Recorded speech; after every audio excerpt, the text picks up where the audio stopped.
हम बात कर रहे हैं कनाडा के निवासी अब्दुल कादिर साहब से।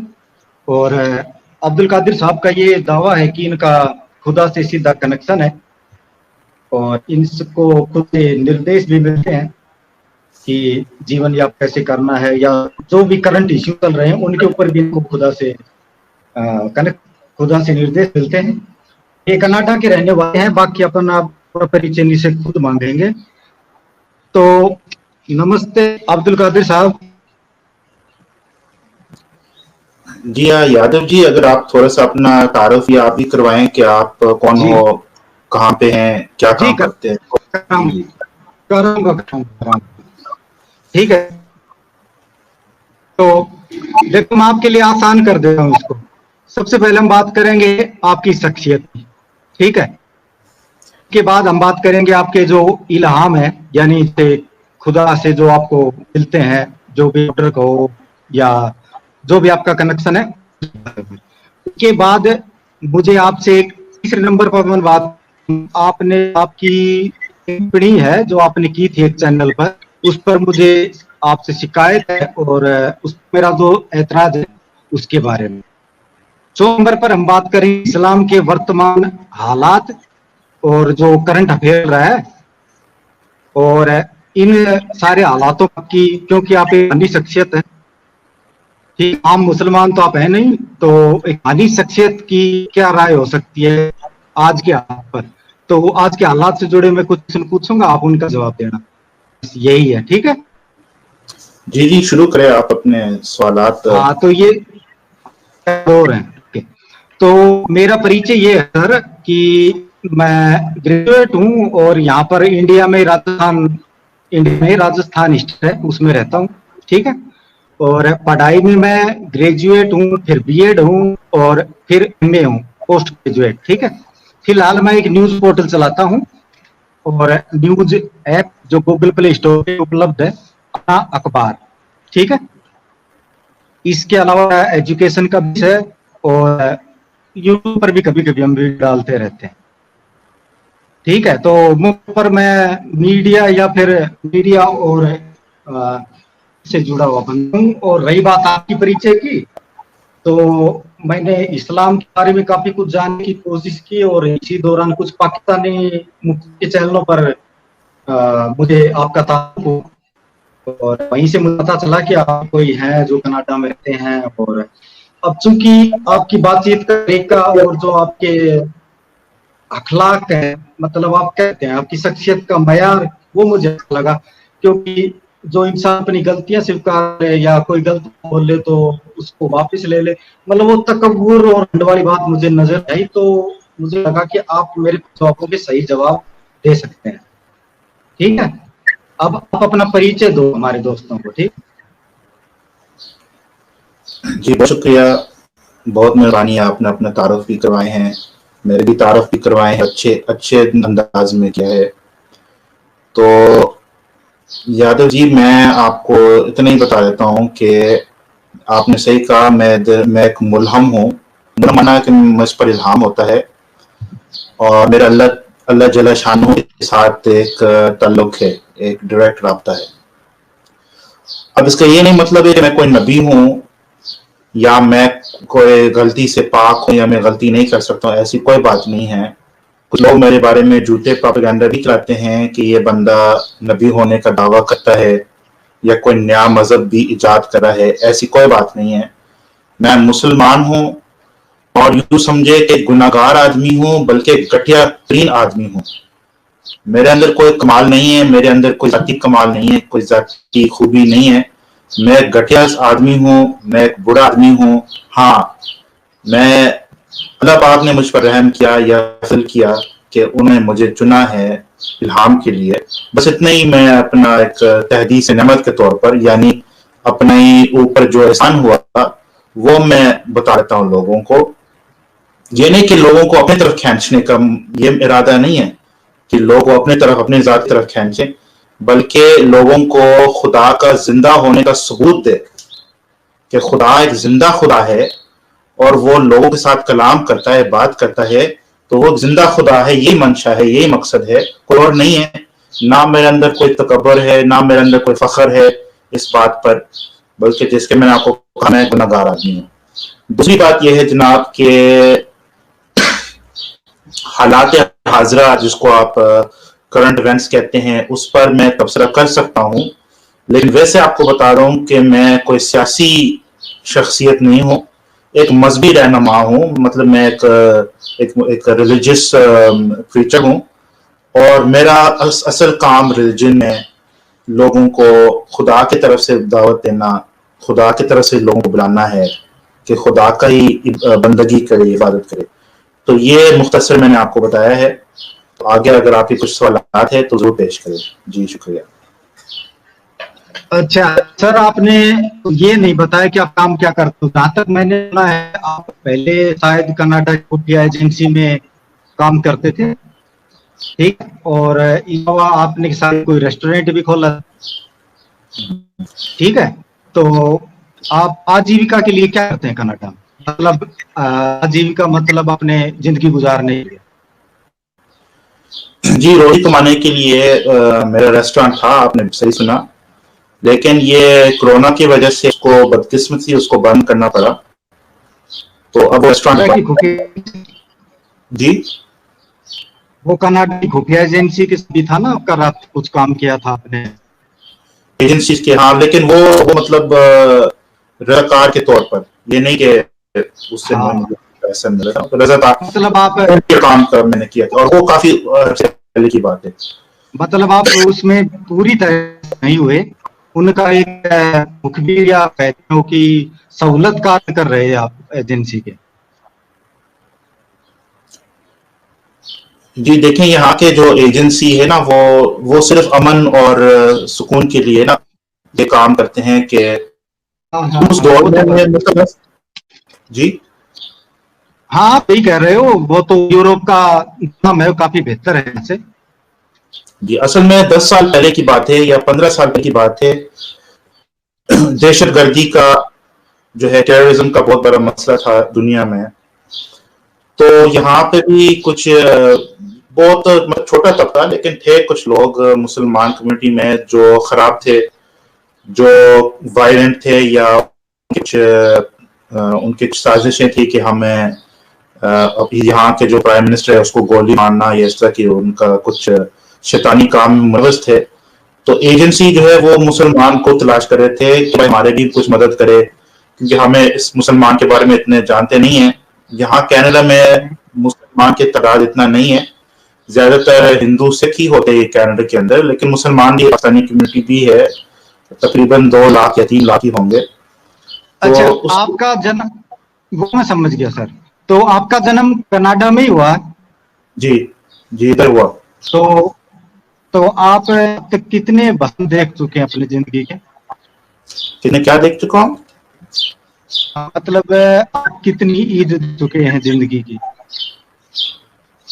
या आपकी एज क्या है? अब मेरी उम्र की पूछे? अच्छा, मैं इस वक्त हाँ, जी 33 साल का हूँ। कितने? 33? हाँ जी। ओके, ठीक है। अब ये तो हो गया, ठीक, आपने जो बताया वो। अब जो मेन मकसद उसकी तरफ आता हूँ मैं, ठीक है। अब जी आप जी कोई आम इंसान नहीं हो मेरी नजर में, क्योंकि कोई बंदा को ताल्लुक है अल्लाह से, खुदा से, ईश्वर से, गॉड से, वो आम आदमी नहीं हो सकता, ठीक है। तो मैं ये जानना चाहता हूँ कि ये जो आपका कनेक्शन जुड़ा खुदा से, ये कब जुड़ा? ये असल में 2015 में पाकिस्तान में था। मेरा मदर साइड ऑफ जो फैमिली है उनका ताल्लुक मुल्तान से है, जो पाकिस्तान में है। तो जब मैं मुल्तान गया था तो उन दिनों में ये ख्वाबें आने लगे, इल्हामात भी होने लगे। तो उस वक्त से मैं कह सकता हूँ कि मेरा अल्लाह पाक के साथ ताल्लुक जो है वो मजबूत हो गई, यानी वो शुरू हो गई काम। तो ये 2015 की बात है, तो आप कह सकते हैं कि 6 साल पहले की बात है। 6 साल पहले? अच्छा, तो सर ये जो इल्हाम आने की जो घटना हुई आपकी, ये आम घटना तो होती है।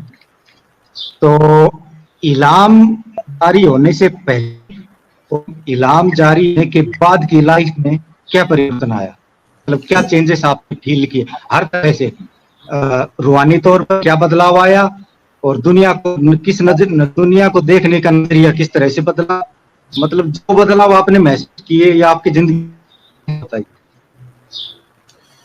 जी देखें, पिछली जिंदगी में मेरा वही रवैया था, वही ख्यालात थे जो एक आम मुसलमान का, एक आम सुन्नी मुसलमान का होता है।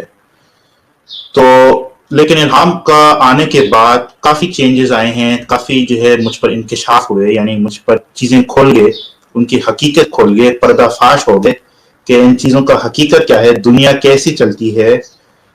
और असल में एक मैं आपको कह सकता हूँ कि बहुत बड़ी बात जो मेरे दिल में आ गई वो ये है कि ये जो दुनिया है ये बेसिकली एक स्टेज है, या एक बेसिकली एक मैदान है, एक फील्ड है जिसमें दो ताकतें हैं आपस में लड़ रहे हैं।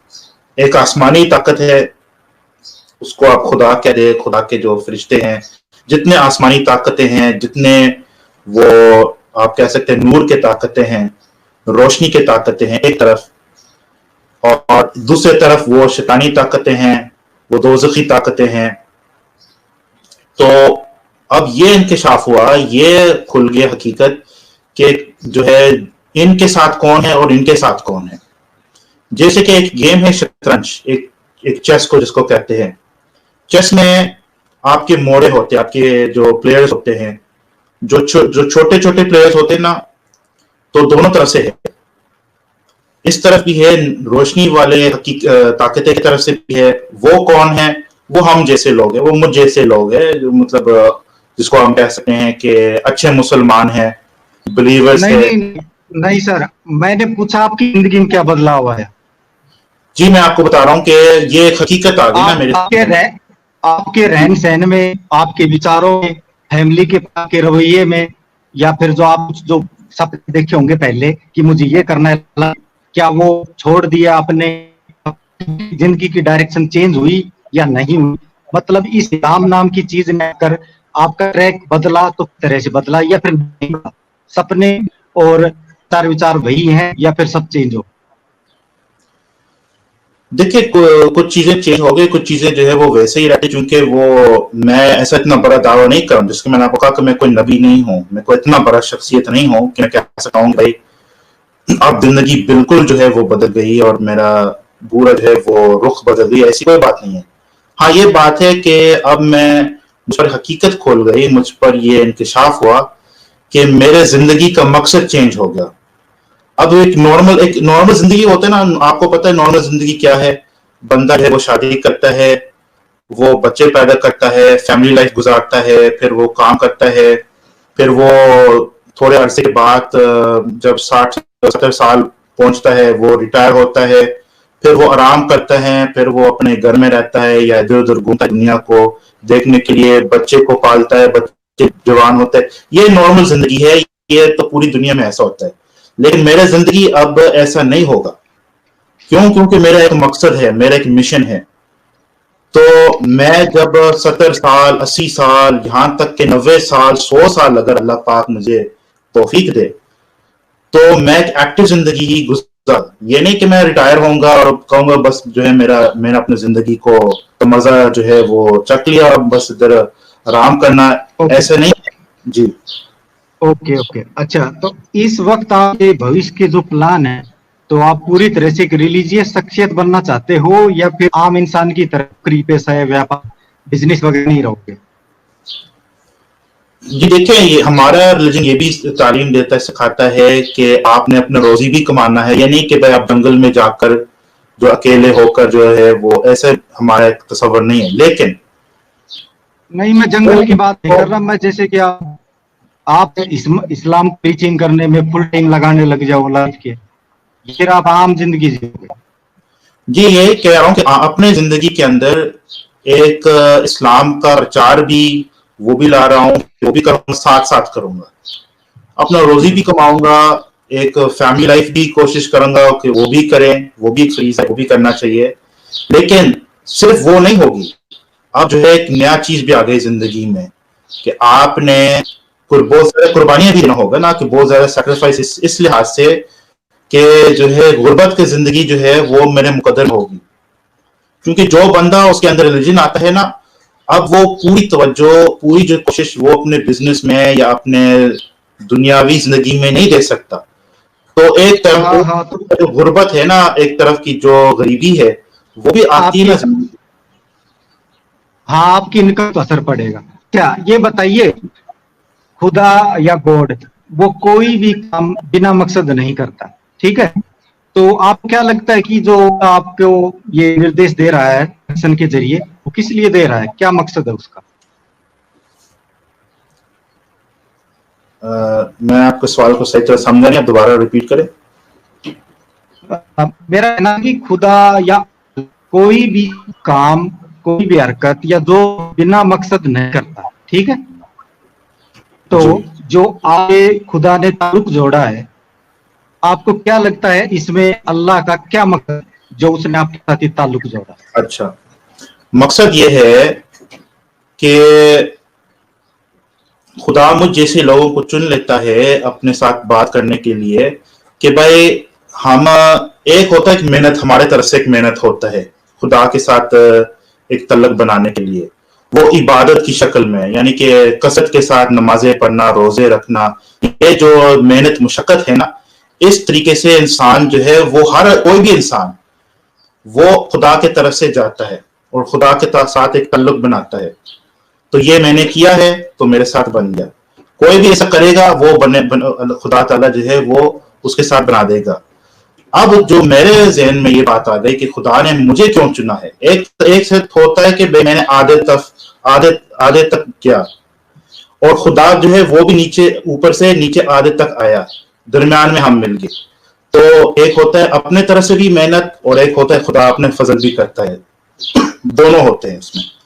अब खुदा का क्या मंशा है, क्या उनका, उसका ये मकसद है कि दुनिया को दिखाएं, दुनिया को साबित करे कि मैं जिंदा खुदा हूं, मैं अभी भी बात करता हूं लोगों के साथ। ये ना समझे कि भाई ये पुरानी कहानियां हैं, ये तो गुजर गए, ये तो खत्म हो गई। नहीं, आज भी खुदा जिंदा है, आज भी लोगों के साथ बात करता है, और आज भी अपना जलाल दिखा रहा है कि मैं जिंदा खुदा हूं, और अपना मैसेज दे रहा है।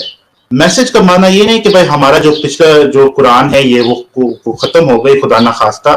बात दरअसल ये है कि उस मैसेज को रीइंफोर्स करने के लिए, उसको ताजा करने के लिए खुदा जो है वो हर दौर में लोगों को चुन लेता है और मबूस फरमाता है, पेश करता है दुनिया में कि लोगों को बताओ। लोग जो है वो गफलत के शिकार हो गए, तो मुझे भूल चुके हैं, तो उनको याद दहानी दिलाएं, उनको ताजा करें मेरे मैसेज। ये मकसद है जी। ठीक है, आप कहना चाहते हो कि इलाम के जरिए खुदा ने आपको अपने करीब के रास्ते खोला, ठीक है? कि अपने आप सुधार करना और जो आप बता रहे हो, ओके। अब भाई जो इलाम मेन बातें थी वो मेरे ख्याल से क्लियर हो गई, ठीक है? और मैं ये जानना नहीं चाहता कि अभी आपको क्या क्या इल्हाम हुए हैं, ये इस वक्त मैं नहीं पूछना चाहता। अभी थोड़ी देर बाद मैं आपसे पूछूंगा, लेकिन उससे पहले मेरा एक एतराज था, इसके बारे में बात करना चाहता हूँ। क्योंकि मैंने देखा है कि आप कभी भी किसी के खिलाफ हैरेस लैंग्वेज नहीं करते और किसी को अब्यूज भी नहीं करते, लेकिन उस दिन मुझे आपसे ये एक लाइन सुनने की थी तो मुझे हैरानी हुई थी। तो एक तो शायद आपने मेरे ख्याल से इसे क्या कहते हैं उसको, प्रेजुडिस के चलते वो राय बना रखी होगी। तो अगर आप सही है तो मुझे बताइए कि आप उसमें सही कैसे हैं, और सही नहीं है तो आपकी जिम्मेदारी बनती है कि आप हिंदू कम्युनिटी को उसके लिए सो बोले। तो आप एक बार वो खत्म नबूवत टाइम्स के ऊपर उस मुफ्ती मुबासिर के साथ डिबेट कर रहे थे, ठीक है?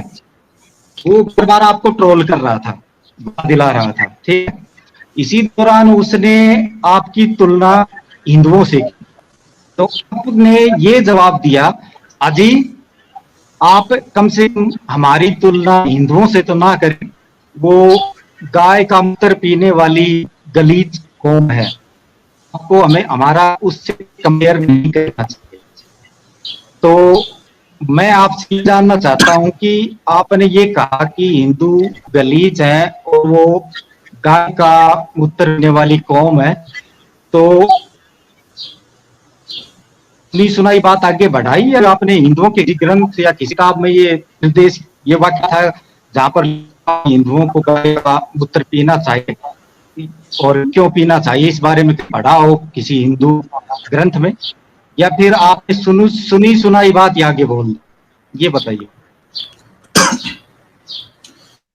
देखिए, पहली बात यह, मैं इंसान हूं, इंसान से वो कभी जज्बाती बात करते हैं, जिसे आप खुद कह रहे थे कि उसका कॉन्टेक्स्ट क्या है, ऐसा नहीं बोल दिया। हिंदुओं का दिल को दुखाना मेरा हरगिज़ कोई मकसद नहीं है। वो मुसलमान वाला चैनल था और उसमें मुफ्ती साहब जो है वो मुझे प्रोवोक कर रहा था। तो असल में एक लंबी कहानी है, उसके क्या पीछे क्या उसका पस मंजर है, लेकिन फिलहाल इतना बता, सबसे पहले माजरत खा हूं कि हिंदुओं का, देखो हिंदू, मुझे नहीं पता हिंदू वो देखते हैं या आप उसको देख रहे थे, लेकिन अगर मुंह से कोई अल्फाज जो है वो निकले जो मुनासिब नहीं है, जो लोगों के दिल को, मैं माजरत खा हूं, उसमें मैं कोई शर्मिंदगी महसूस नहीं हाँ, करता मैं हूं। यही है। हाँ, और बात सुने ना, एक और बात सुने। जहां तक ये बात है कि हिंदुओं के बारे में मैंने क्या कहा, अब मुझे से तो याद नहीं है क्योंकि वो वीडियो अभी सामने नहीं है, लेकिन इतना कह सकता हूं कि हमारा या मेरा भी तालीम ये भी है कि हिंदू जो है वो गलत है, वो जो उनका रिलीजन है वो गलत है, और ये जो हाँ, गौ हो सकते, वो गलत है। बिल्कुल लेकिन बिल्कुल। मकसद एक ये नहीं सेकंड, कि एक लोगों को, सेकंड, जी नहीं नहीं, एक मिनट। देखो, सिंपल सी बात है कि हिंदू मुसलमानों रिलीजन को गलत मानते हैं और ईसाई मुसलमानों वो तो उस बहस में तो पड़ ही नहीं रहे हैं ना इस वक्त। मेरा मकसद ये था कि ये जो नैरेटिव आपने बिल्ड कर रखा है कि हिंदू गाय का मूत्र पीते हैं, ये किस बेस के ऊपर कर रखा है? क्या किसी जगह लिखा हुआ आपने पढ़ा है या फिर ये हवाबाजी चलती है? देखें, गौमूत्र के ऊपर इतना ही कह सकता हूं कि लिखा तो, अगर लिखा भी ना हो, लेकिन एक फिनोमेना तो है, लोग ऐसे करते हैं। क्या करते हैं कि सारे तो नहीं करते, लेकिन कुछ हिंदू ऐसे हैं, अच्छा अच्छा अच्छा। कट्टर किस्म के हिंदू हाँ, है तो ना, भैया, करते हैं। जि, जिस हाँ, जिस तरह से मुसलमानों को मैंने हजारों फोटो और इंटरनेट पे आपको देखी जो ऊंट का पेस्ट पीते हैं, देखी होगी ना आपने?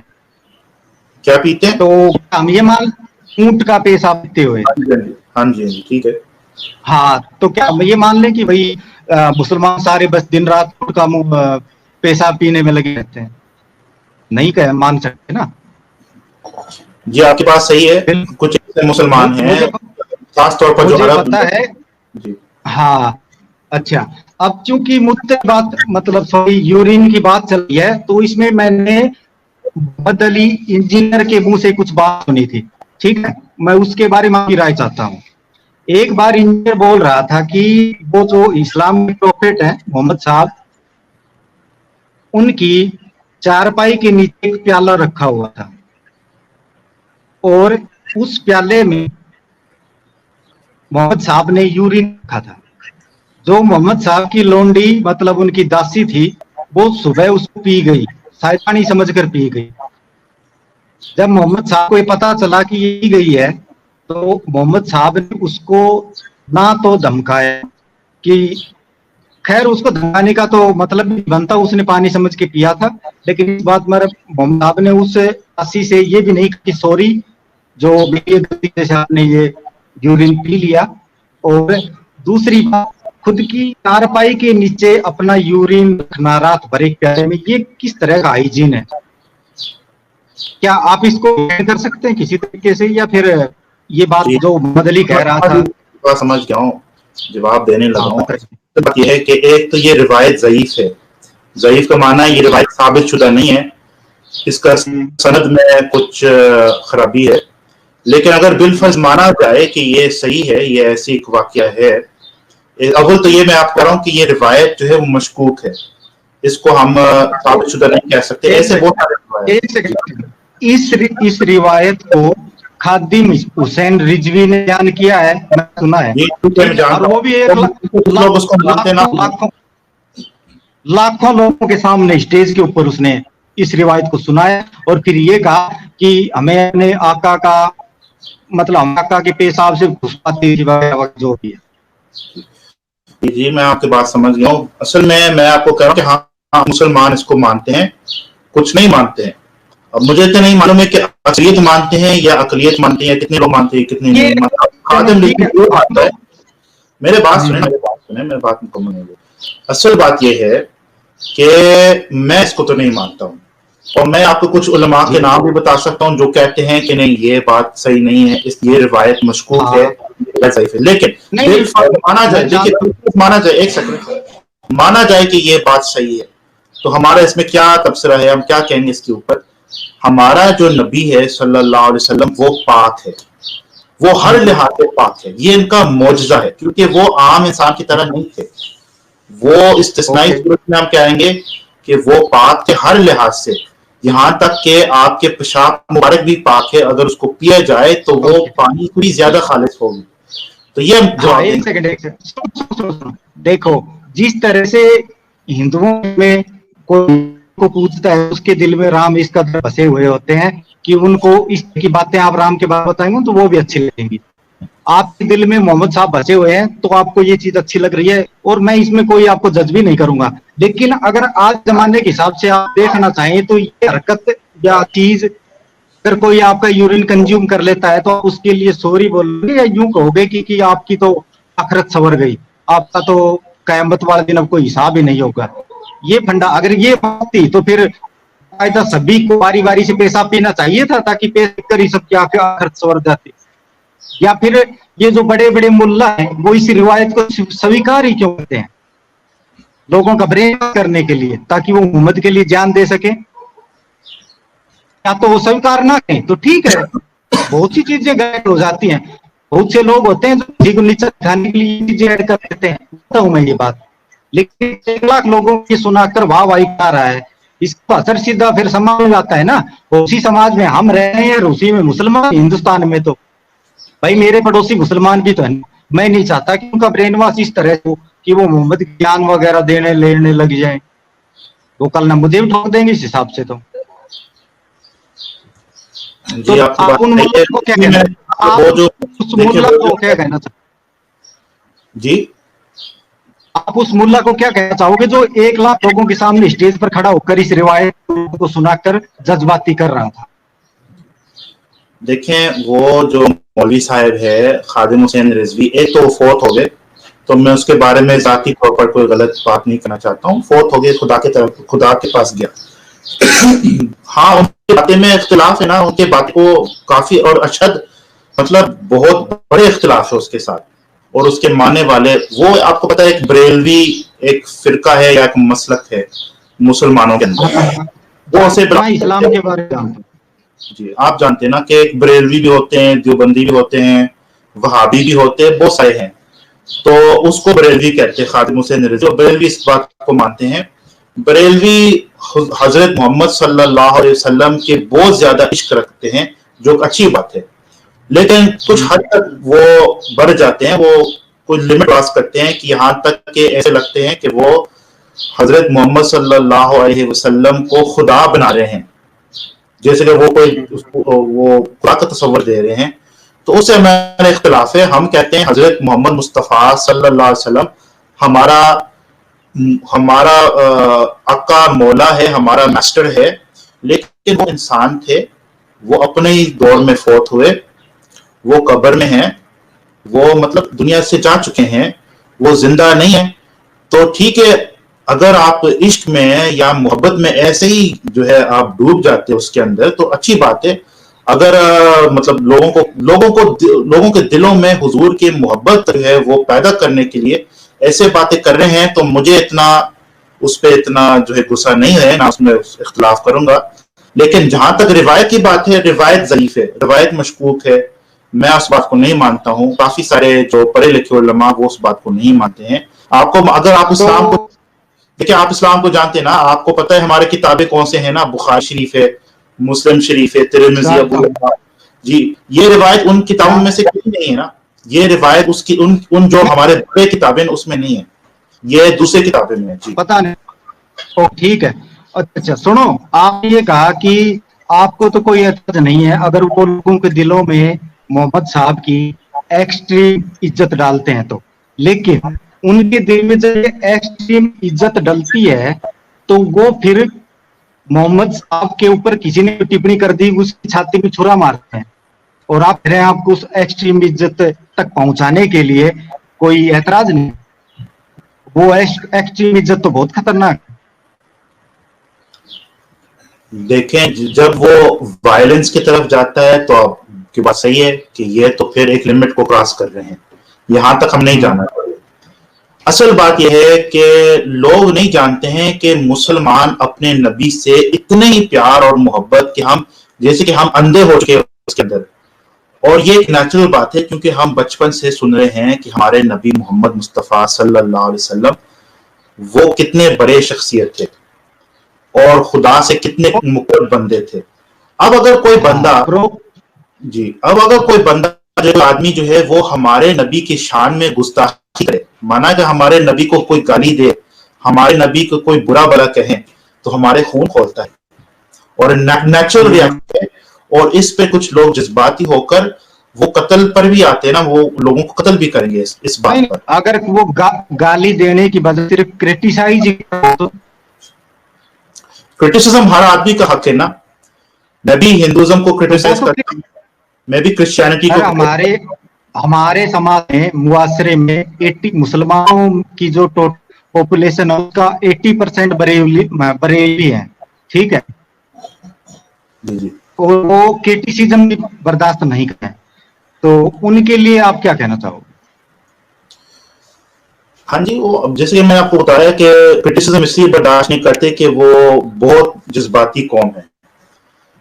तो उसको मैं मतलब इनसे क्या कहूं कि ये देखो, ये जो जज्बात है ये कोई, मैं इसको समझता हूं, ठीक है जी। क्रिटिसिज्म, लेकिन क्रिटिसिज्म और गाली में फर्क करना चाहिए कि एक होता है एक आदमी आपके नबी को, आपके रिलीजन को इंसल्ट कर रहा है, इसकी क्या जरूरत है?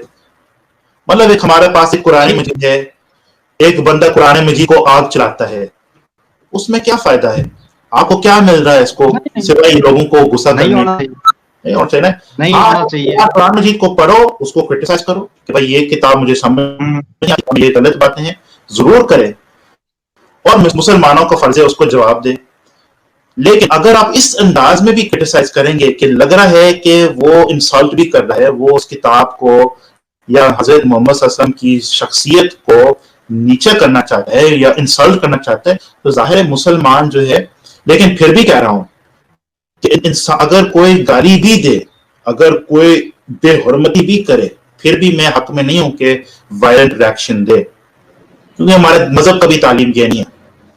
लेकिन लोग जज्बाती हो जाते हैं और ऐसे काम करते हैं, तो हम उस पर क्या कर सकते हैं, ये बात है। ठीक है सर, अब आपने जैसे कि आपने वो टिप्पणी की हिंदुओं की ऊपर, तो आपने माफी मांग ली, और ये मैंने ऐतराज किया था मोहम्मद साहब पे, उसको भी बात हो गई।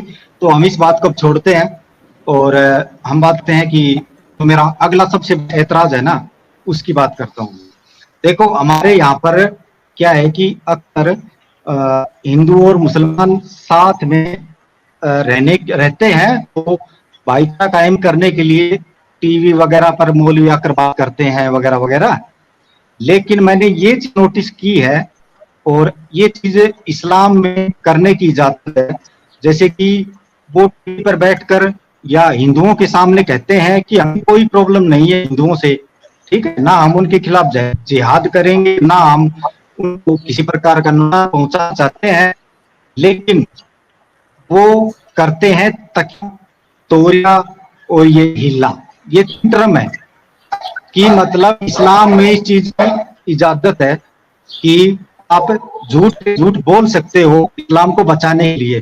तो जो आम मुसलमान है हिंदुस्तान में, उस पर तो मैं भरोसा कर सकता हूँ, क्योंकि उनको नहीं पता कि मुझे बोलने की इजाजत है, तो उस पर भरोसा करके उसके साथ दोस्ती भी रख लेता हूँ।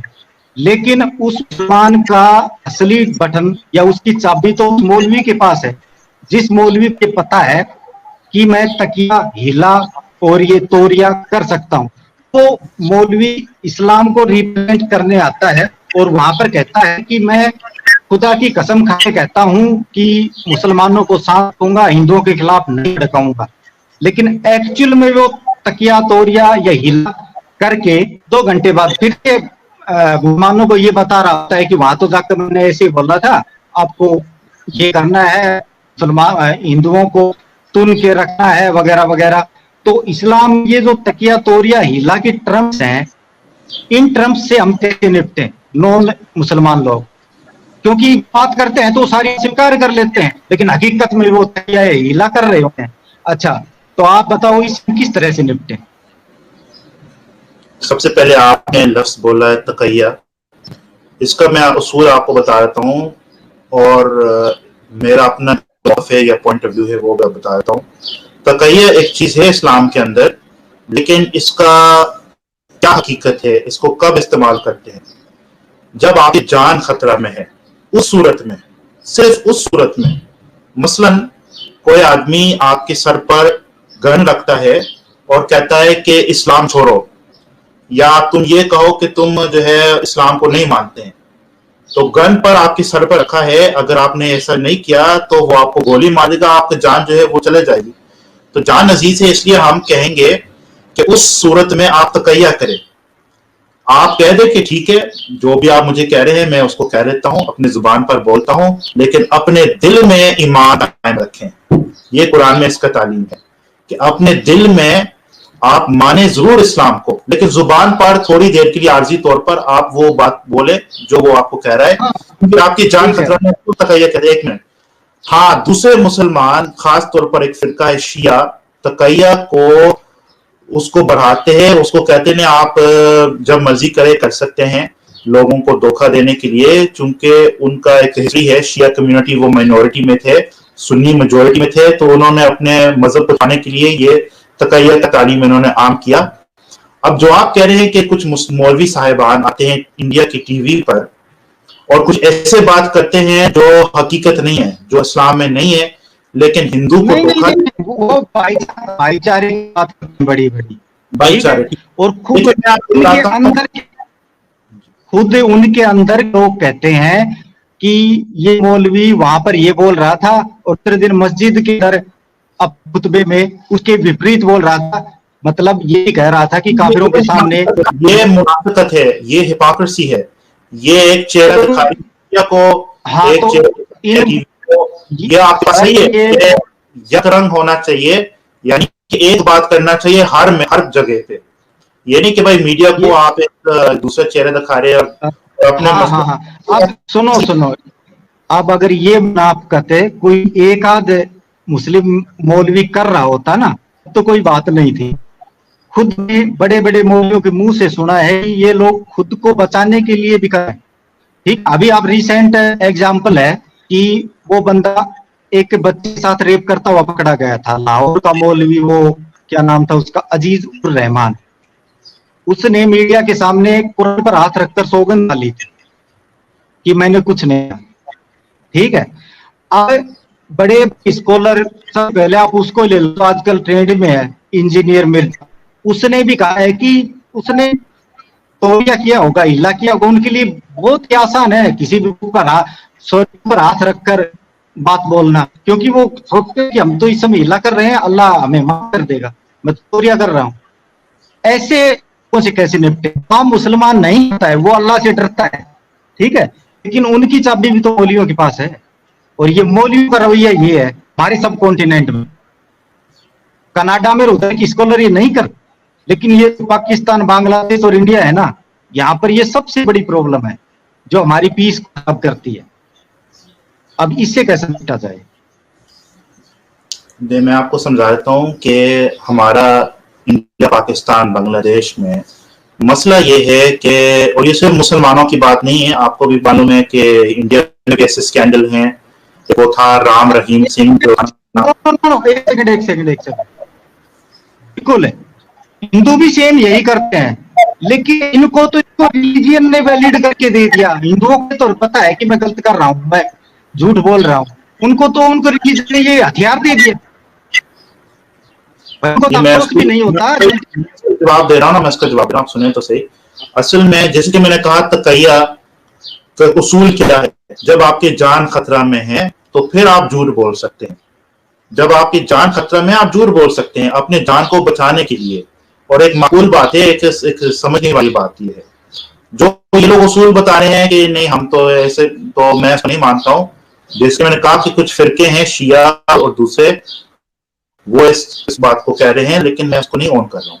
बात दरअसल मैं आपको जड़ बता रहा हूँ, इस करप्शन की जड़ क्या, इस करप्शन की जड़। और मेरा ये भी इल्हाम हुआ ना कि हमारे जो मुसलमान के जो मजहबी रहनुमा है, हमारे जो उलमा तबका है, हमारे जो इमाम से और उलमा और ये जितने ये करप्ट है, अक्सर करप्ट है, इल्ला माशाअल्लाह। कुछ ऐसे होंगे जो नहीं है, जैसे इंजीनियर साहब को मैं भी पसंद करता हूँ, लेकिन हमारे उलमा क्यों करप्ट है? जड़ क्या है? पैसे। जब आप पैसे को रिलीजन के अंदर दाखिल कर देते हैं तो फिर रिलीजन करप्ट हो जाता है। क्योंकि हमारे जितने रिलीजियस लीडर्स हैं, और ये सिर्फ मुसलमान की बात नहीं है, क्रिश्चियंस भी ऐसे हैं, हिंदू भी ऐसे हैं, दूसरे भी ऐसे हैं, वो रिलीजियस सर्विसेज के लिए, मतलब मस्जिद में, टेंपल में प्रीच करने के लिए लोग पैसे लेते हैं। मुझे पैसे दे फिर मैं नमाज पढ़ाऊंगा, मुझे पैसे दे फिर खुतबा दे जाता हूँ, मुझे पैसे दे फिर मैं फतवा। ये पैसे का ये कारोबार बना दिया ना, रिलीजन को कारोबार। एक मिनट, मैं समझ गया। अगर ऐसे लोग हैं, सब के अंदर हैं, ठीक है।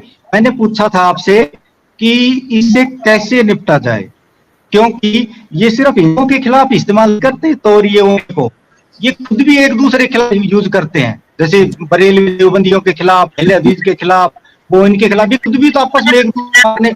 आप सोशल मीडिया पे हिंदुस्तान की जब क्लिप्स देखेंगे ना, वीडियो क्लिप्स, इतनी गंदी गंदी गाली शिया सुन्नी को दे रहा है, देवबंदी उसको बरेलवी को दे रहा है, बरेलवी देवबंदी को दे रहा है। शायद आपने वो गालियां अभी बड़ी से बड़े झगड़े में भी नहीं दी होंगी अपने अपोनेंट को, और वो फोनों पर गालियां देते हैं, फोन की डिब्बा पर। फिर उस वीडियो को फकर से यूट्यूब पर अपलोड करते हैं, थंबनेल में लिखते हैं देखो कैसे देवबंदी की मां बहने एक कर दी। बताओ, ये तो पूरी तरह से ये काम हिंदुओं का आपस में नहीं होता कि वो डिबेट करेंगे। आपने कभी देखा एक हिंदू ने दूसरे हिंदू के आधार पर ये कहा हो, गालियां दी और फिर हमले लगाया हो, देखो कैसे हमन ने एक राजपूत की मां बहन कर दी, उसको नंगी गालियां दी, सुनो मत हो। नया ऑपरेशन दबंग वीडियो, उसका ऑपरेशन उस मुफ्ती ने कर दिया, मुफ्ती का ऑपरेशन राणे मुफ्ती ने कर दिया। तो ये जो भसड़ मचा रखी है, इसका कोई एंड आएगा? क्योंकि इनडायरेक्टली हमें भी इफेक्ट करती है। अच्छा, आपको भी इफेक्ट करती है? तो मैं तो समझा कि आप लोग तो इसको कहेंगे कि भाई ये तो मुसलमान को अपना अपना मामला है, अगर फिरके एक दूसरे को मतलब गलत कह रहे हैं तो उसको कहने दे, जब तक वो वायलेंट नहीं। सर, इंडिया में जो लोग लिबरल लोग हैं, जो दोनों तरफ एक्सट्रीम है ना, उनको छोड़ दो, ठीक है। बाकी जो है ना, वो तो ये सोचते हैं कि हिंदुस्तान आगे बढ़े, तो फिर आपस में फिरकावादी में लड़ते रहेंगे, तो फिर वो सोसाइटी हिंदुस्तान के विकास में कंट्रीब्यूट करें, सीधा इफेक्ट होते हैं मुझसे। वो आपस में जब लड़ते हैं, रोजाम भी होता होगा, वीडियो आपस में एक दूसरे पे डालते, फिर उनकी रिपोर्टिंग होती है, 100-150 मौलवी इधर से लॉन्च किए जाते हैं, जो बच्चों की एजुकेशन पे लगना, वो मौलवियों की तंग ताकि वो देवबंदियों के पीछे पड़े रहे, देवबंदी उनके पीछे। पूरा एक तमाशा और सर्कस बना रखा है इन्होंने, जिसका बजट करोड़ों और अरबों में होता है। ये हमारा ही तो पैसा है ना, हिंदुस्तान का ही तो पैसा ना, वो बजट दूसरे काम में भी तो लग सकता है। इसलिए कह रहा हूँ इफेक्ट करता है। ये क्या इनका पंगा है, ये एक दूसरे को नहीं बर्दाश्त करते। यही मैं कह रहा हूँ कि देखें, अगर पैसे की बात है ना, कि आप कह रहे कि यार ये हिंदुस्तानियों की ही पैसे है जो खर्च होता है मदरसों पर, मसाजिद पर, मैं इसके खिलाफ हूँ। मैं तो कहता हूँ सेक्युलरिज्म सही मानों में होना चाहिए। सही मानों में ये होगा कि भाई रिलीजन बिल्कुल अलग है और स्टेट बिल्कुल अलग है। ये नहीं कि स्टेट जो है वो रिलीजियस इंस्टीट्यूशंस को पैसे यू गॉट रॉन्ग। आपने मेरा मतलब ले लिया। मैंने उन पर पैसे खर्च करने वाले मामले पर सवाल उठाया था, जो इन्होंने स्क्वाड बना रखी है टीमें, कि ये टीम है मौलवियों की, ये देवबंदियों को जवाब दे रही है सोशल मीडिया पर, एक टीम रेलवियों को दे रही है। वो जो ये तमाशेबाजी करके आपस में दंगे फसाद और ये पैसे को खराब करना, और जो लोग दूसरे काम में प्रोडक्शन कर सकते थे उनको स्कूल के रखना, उन हरकतों की, चलो मदरसा ठीक है, ये उसके अलावा एक्सट्रीम लेवल पे जाते हैं सर। आप कभी हिंदुस्तान का सोशल मीडिया छानो और उसमें देखो वारियत में क्या होता है। नहीं, मुझे पता है फिरका वारियत तो उधर पाकिस्तान में भी होता है, बांग्लादेश में भी होता है, फिरका वारियत तो है। हिंदुस्तान में मर्डर होता नहीं फिर कारवां में, क्योंकि यहाँ पर थोड़ा कानून उनसे बेहतर है, ठीक है। ये मैं कह रहा ना कि फिरका वारियत होने दो, लेकिन वो वायलेंस ना हो। तो इसमें मैं देखिए, ये इसको होता है ना, फ्रीडम ऑफ स्पीच होता है, एक आजादी राय। आप एक मजहब को पसंद नहीं करते हैं, आप जितना मर्जी उसको क्रिटिसाइज करें तो आप करने का हक है। हाँ, अच्छे अंदाज में करना चाहिए, लेकिन ये भी हम कोई पाबंद नहीं कर सकते कि भाई आप अच्छे ही अंदाज में ही करना है ना, वो बुरा अंदाज में कर रहा है तो उसका भी हक है। हम इसको ये आदमी अखलाक का दायरे से निकल रहा है, लेकिन उसको जबरदस्ती से रोक नहीं सकते। ये मेरा अपना मानना है, अपना मेरा फिलॉसफी है। बिल्कुल। दूसरी बात, मैंने तो इससे बड़ी मैंने ये पूछा था, इसका क्या निकट भविष्य में कोई इस चीज में कमी आएगी? मुझे पता है ये उनका अधिकार है, अधिकार नहीं होता तो गवर्नमेंट रोक देती ना, गवर्नमेंट नहीं बोलती है क्योंकि उनका अधिकार है, क्या किया जाए। लेकिन उस वजह से सोसाइटी इफेक्ट होती है ना, तो बुरी तरह कुत्तों की तरह करते हैं सर। अगर आपको वीडियो चाहिए तो मैं भेज दूंगा इस तरह की वीडियो।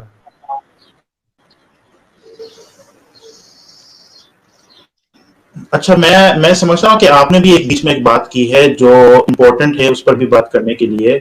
आपने कहा कि सोसाइटी को कंट्रीब्यूशन मुसलमान क्या करेगा। इस तरीके से लगता है कि मुसलमान आपस में लड़ रहे हैं और सोसाइटी को इस तरीके से नुकसान हो रहा है कि भाई सोसाइटी को, मुसलमान जो है सोसाइटी से अलग किया जा रहा है, कंट्रीब्यूशन नहीं हो रहा है। ये अक्सर मैंने सुना है इंडिया में एक मुसलमान के बारे में एक शिकायत है कि मुसलमान वो सोसाइटी से अलग हो गए, वो अपने ही मामलात में अंदर है और वो सोसाइटी के साथ मिक्स नहीं करते या सोसाइटी को कंट्रीब्यूट नहीं करते, ना पढ़े लिखे नहीं है। इस पर मैं बयान करना चाहता हूँ, शायद आप उससे बल्कि मुझे यकीन है कि आप इख्तिलाफ करें।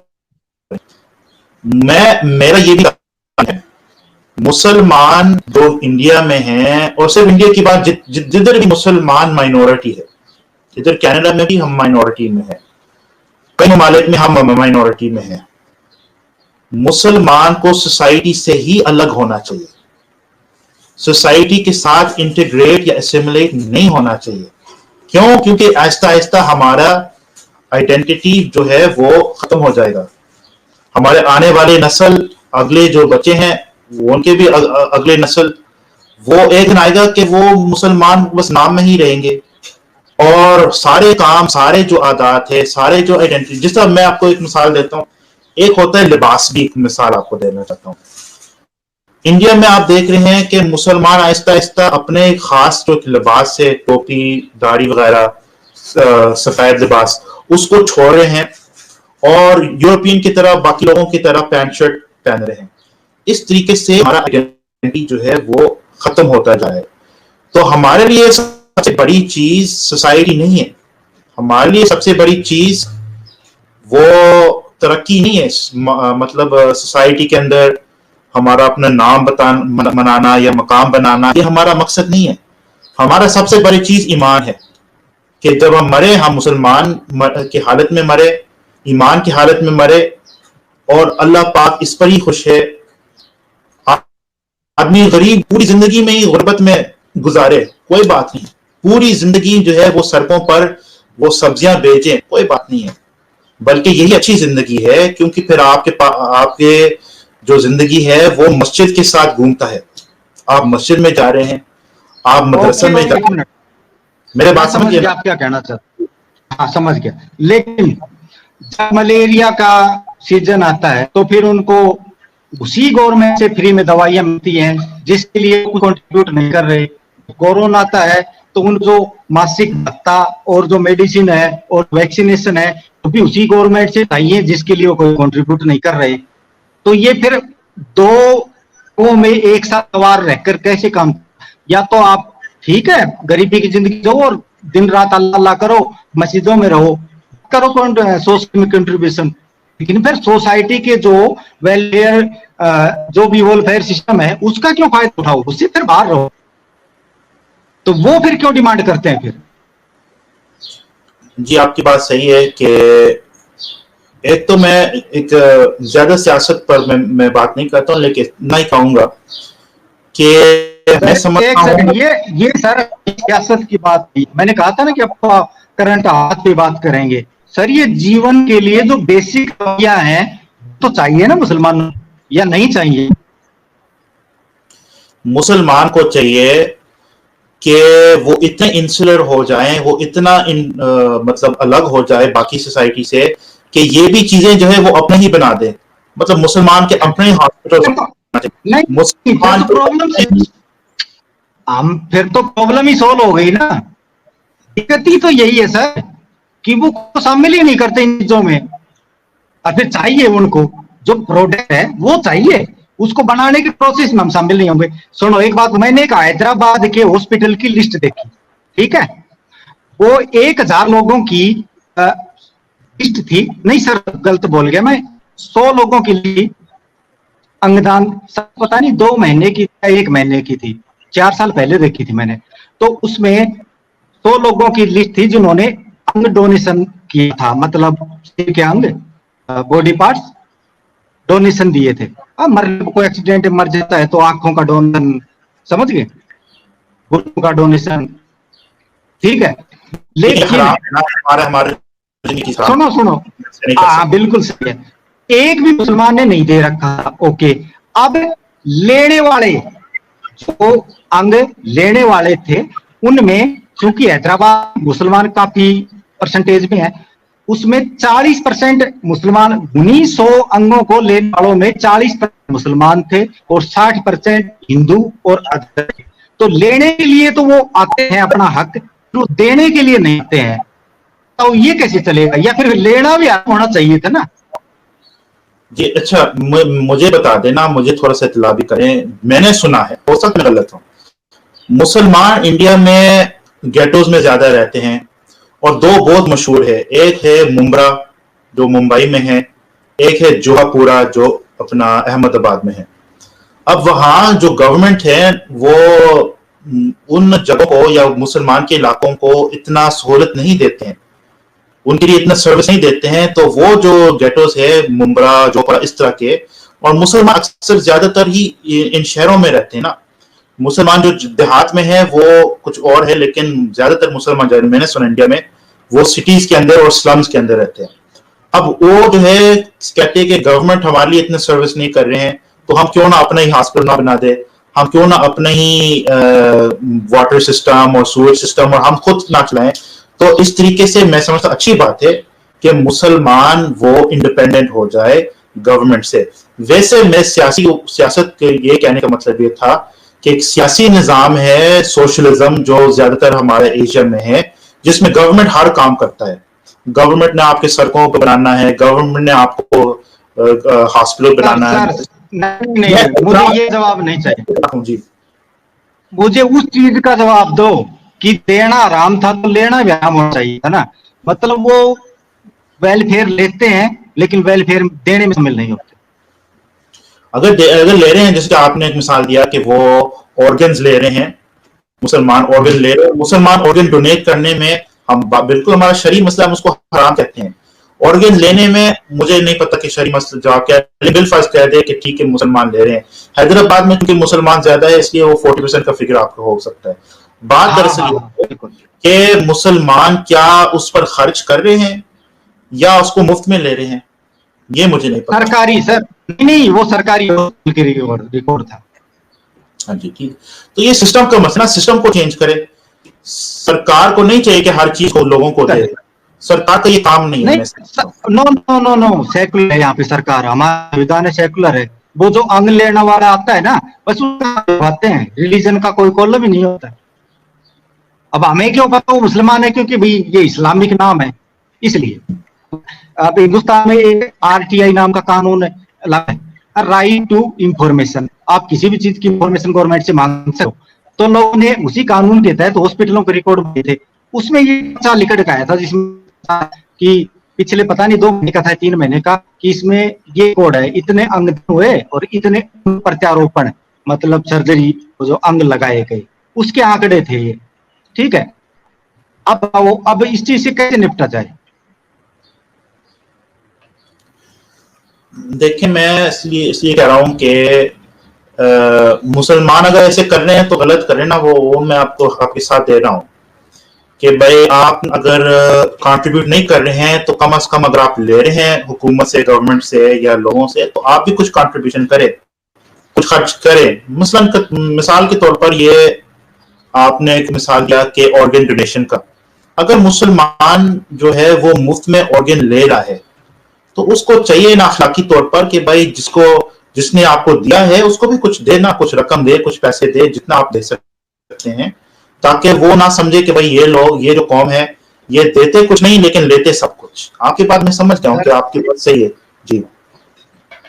चलो ठीक है, हम इस मामले से आगे चलते हैं। ठीक है, तो मुझे बस एक ये चीज फिर से बता दो कि आपकी नजर में ये जो तोरिया हीला करते हैं और तकिया, ये समान इफेक्ट कर रहा है या नहीं कर रहा? मतलब ये अच्छी चीज है या बुरी है?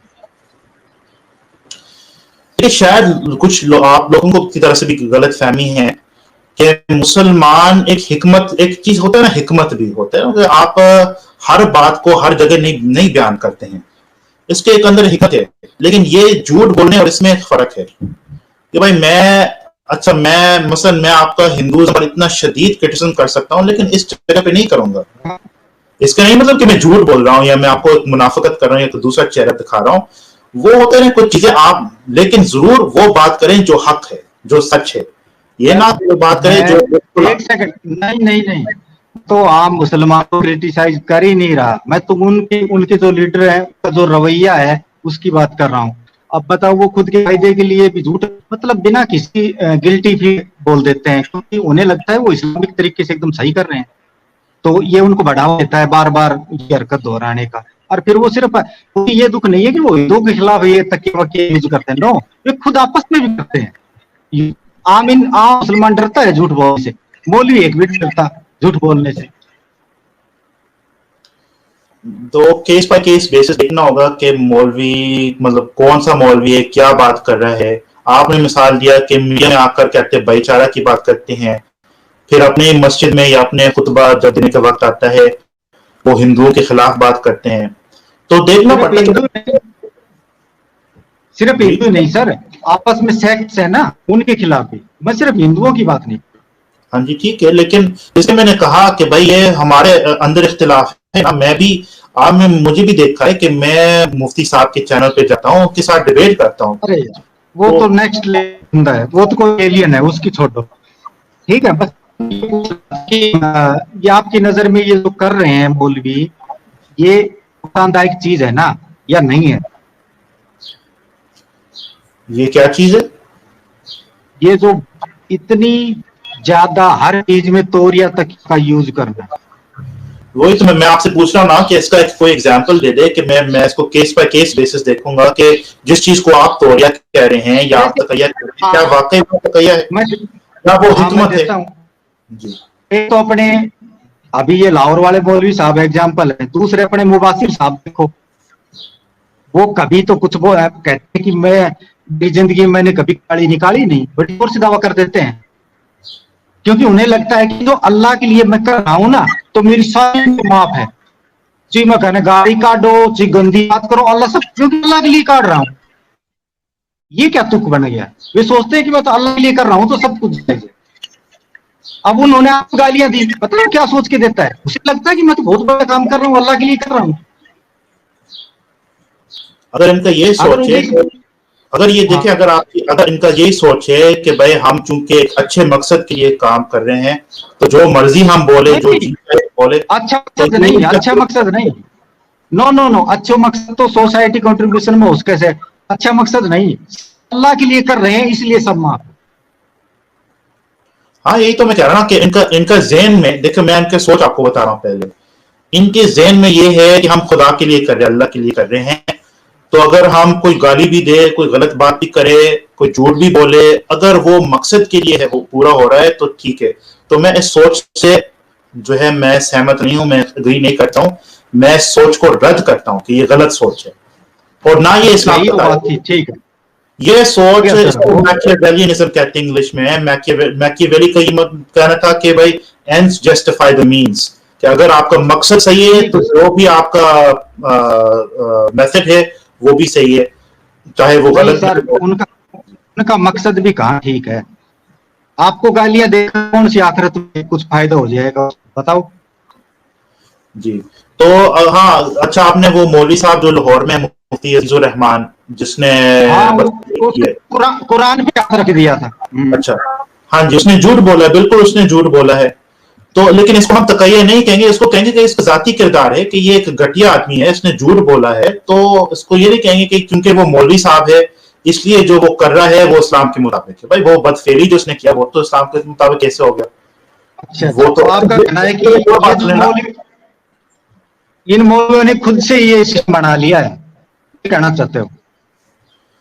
भाई मैं कह रहा हूं कि मौलवी ने गलत काम किया, ठीक है जी, उसको पकड़ा गया, अब उसने झूठ ही बोलना है और उसने अपने मौलवी होने का फायदा उठाना है कि नहीं जी मैं तो मौलवी हूँ, देखिए मेरा इतना लंबा दाढ़ी है, मैं तो मुफ्ती हूँ, मैं तो मदरसा में पढ़ाता हूँ, मैं तो किसी ने मुझे नशा दिया। उसने झूठ बोला, उसने हाथ पर कुरान रखकर ये बात की है कि मैंने ऐसे किया, लेकिन उसने झूठ बोला है, उसको तो कहीं नहीं खैर कहेंगे। सर, सुनो सुनो, नहीं नहीं, आप अपन ने इस बात को काफी लंबा किया।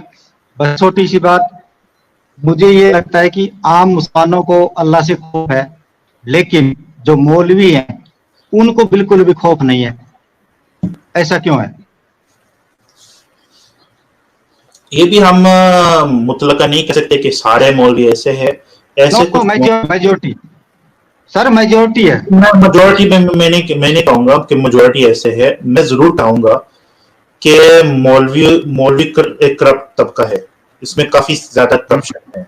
ये बात आपकी सही है कि करप्ट है, और मैंने आपको वजह भी बताया है। वो पैसे, जब आप पैसे को रिलीजन में दाखिल करते हैं तो रिलीजन करप्ट हो जाता है। और मौलवी हजरात, बिलखसूस हमारे पाकिस्तान वाले जो मौलवी हजरात है, क्योंकि इन्होंने मजहब को कारोबार बना दिया है, इसलिए वो ज्यादा करप्ट है बनस्पत दूसरे जो मुल्क के उलमा है। तीसरी अच्छा बात सर, यह है अपन, कि मुझे आपकी बात समझ में आ गई, ठीक है। आप कह रहे हैं कि ये जो तकिया तोरिया है इसका ये मौलवी नाजायज इस्तेमाल करते हैं, ठीक है। अब इस मैटर को अपन खत्म करते हैं, हम अपना नेक्स्ट मैटर बात करते हैं जो करंट अफेयर का संबंधित था। मैंने आपकी इजराइल और पैलेस्टीन कॉन्फ्लिक्ट में आपकी यूनिक राय सुनी थी, ठीक है।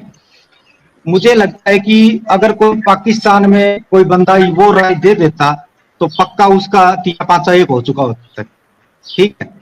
अब क्या आप कनाडा में बैठकर वो राय दे रहे थे, तो मैं चाहता हूं कि आप बताओ कि आपकी इजराइल फिलिस्तीन कॉन्फ्लिक्ट में जो राय है वो क्या है और वो क्यों है?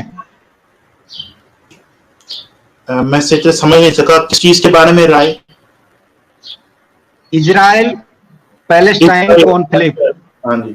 अच्छा, पहले ये मैं बताऊं कि मैं पाकिस्तान जा चुका हूं, और इन्हीं बातें के, ये खास बात नहीं, लेकिन दूसरी बातों की वजह से मैं फिर मुश्किल भी पड़ा और जेल में भी गया था, लेकिन अब वापस आया इंग्लैंड में। एक सेकंड, उस बारे में एक सवाल, उस बारे में आपसे एक सवाल पूछ, फिलहाल आप मुझे ये बताइए, इजराइल पैलेस्टाइन कॉम्प्लेक्स में आपकी राय क्या है, आखिर वो राय ऐसी क्यों है, उसका रीजन भी बताइए।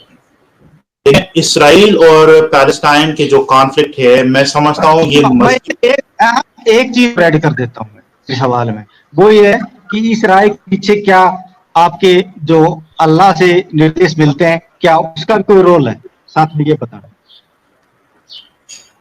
इसराइल का क्या अल्लाह से, मतलब इस मामले में आपकी जो राय है ना, जी उस जी, इल्हाम से कुछ लेना देना है क्या?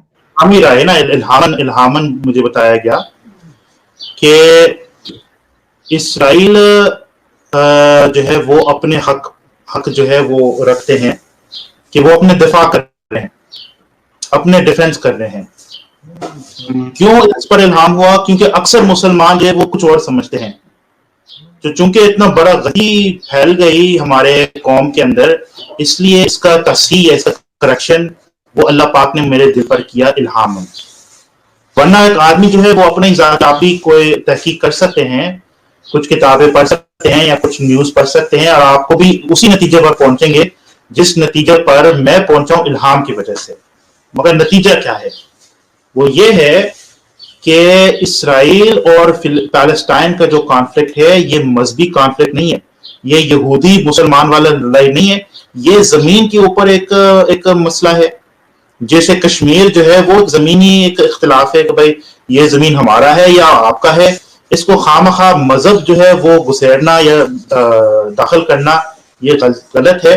मुसलमान इसको मजहबी मसला क्यों बना दिया है कि भाई मुसलमान जो फिलिस्तीन वाले जो मुसलमान है उन्होंने सारे मुसलमान या अरब जो है उन्होंने सबको कैद कह दिया कि भाई देखो हमारे साथ जुल्म, हम मुसलमान हैं, यहूदी जो है हमारे दुश्मन है, वो हमारे साथ जुल्म कर रहे हैं, आप हमारे साथ।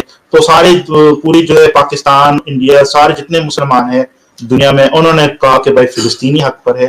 लेकिन अगर मसला को देखा जाए और तासुब को ऐनक निकाल के उतार के, तो आपको मालूम होगा कि इसराइल कायम हुआ 1948 में और ये तय हुआ था कि इसी जमीन में एक यहूदी रियासत होगी और एक अरब रियासत होगी। अरब ने तस्लीम नहीं किया।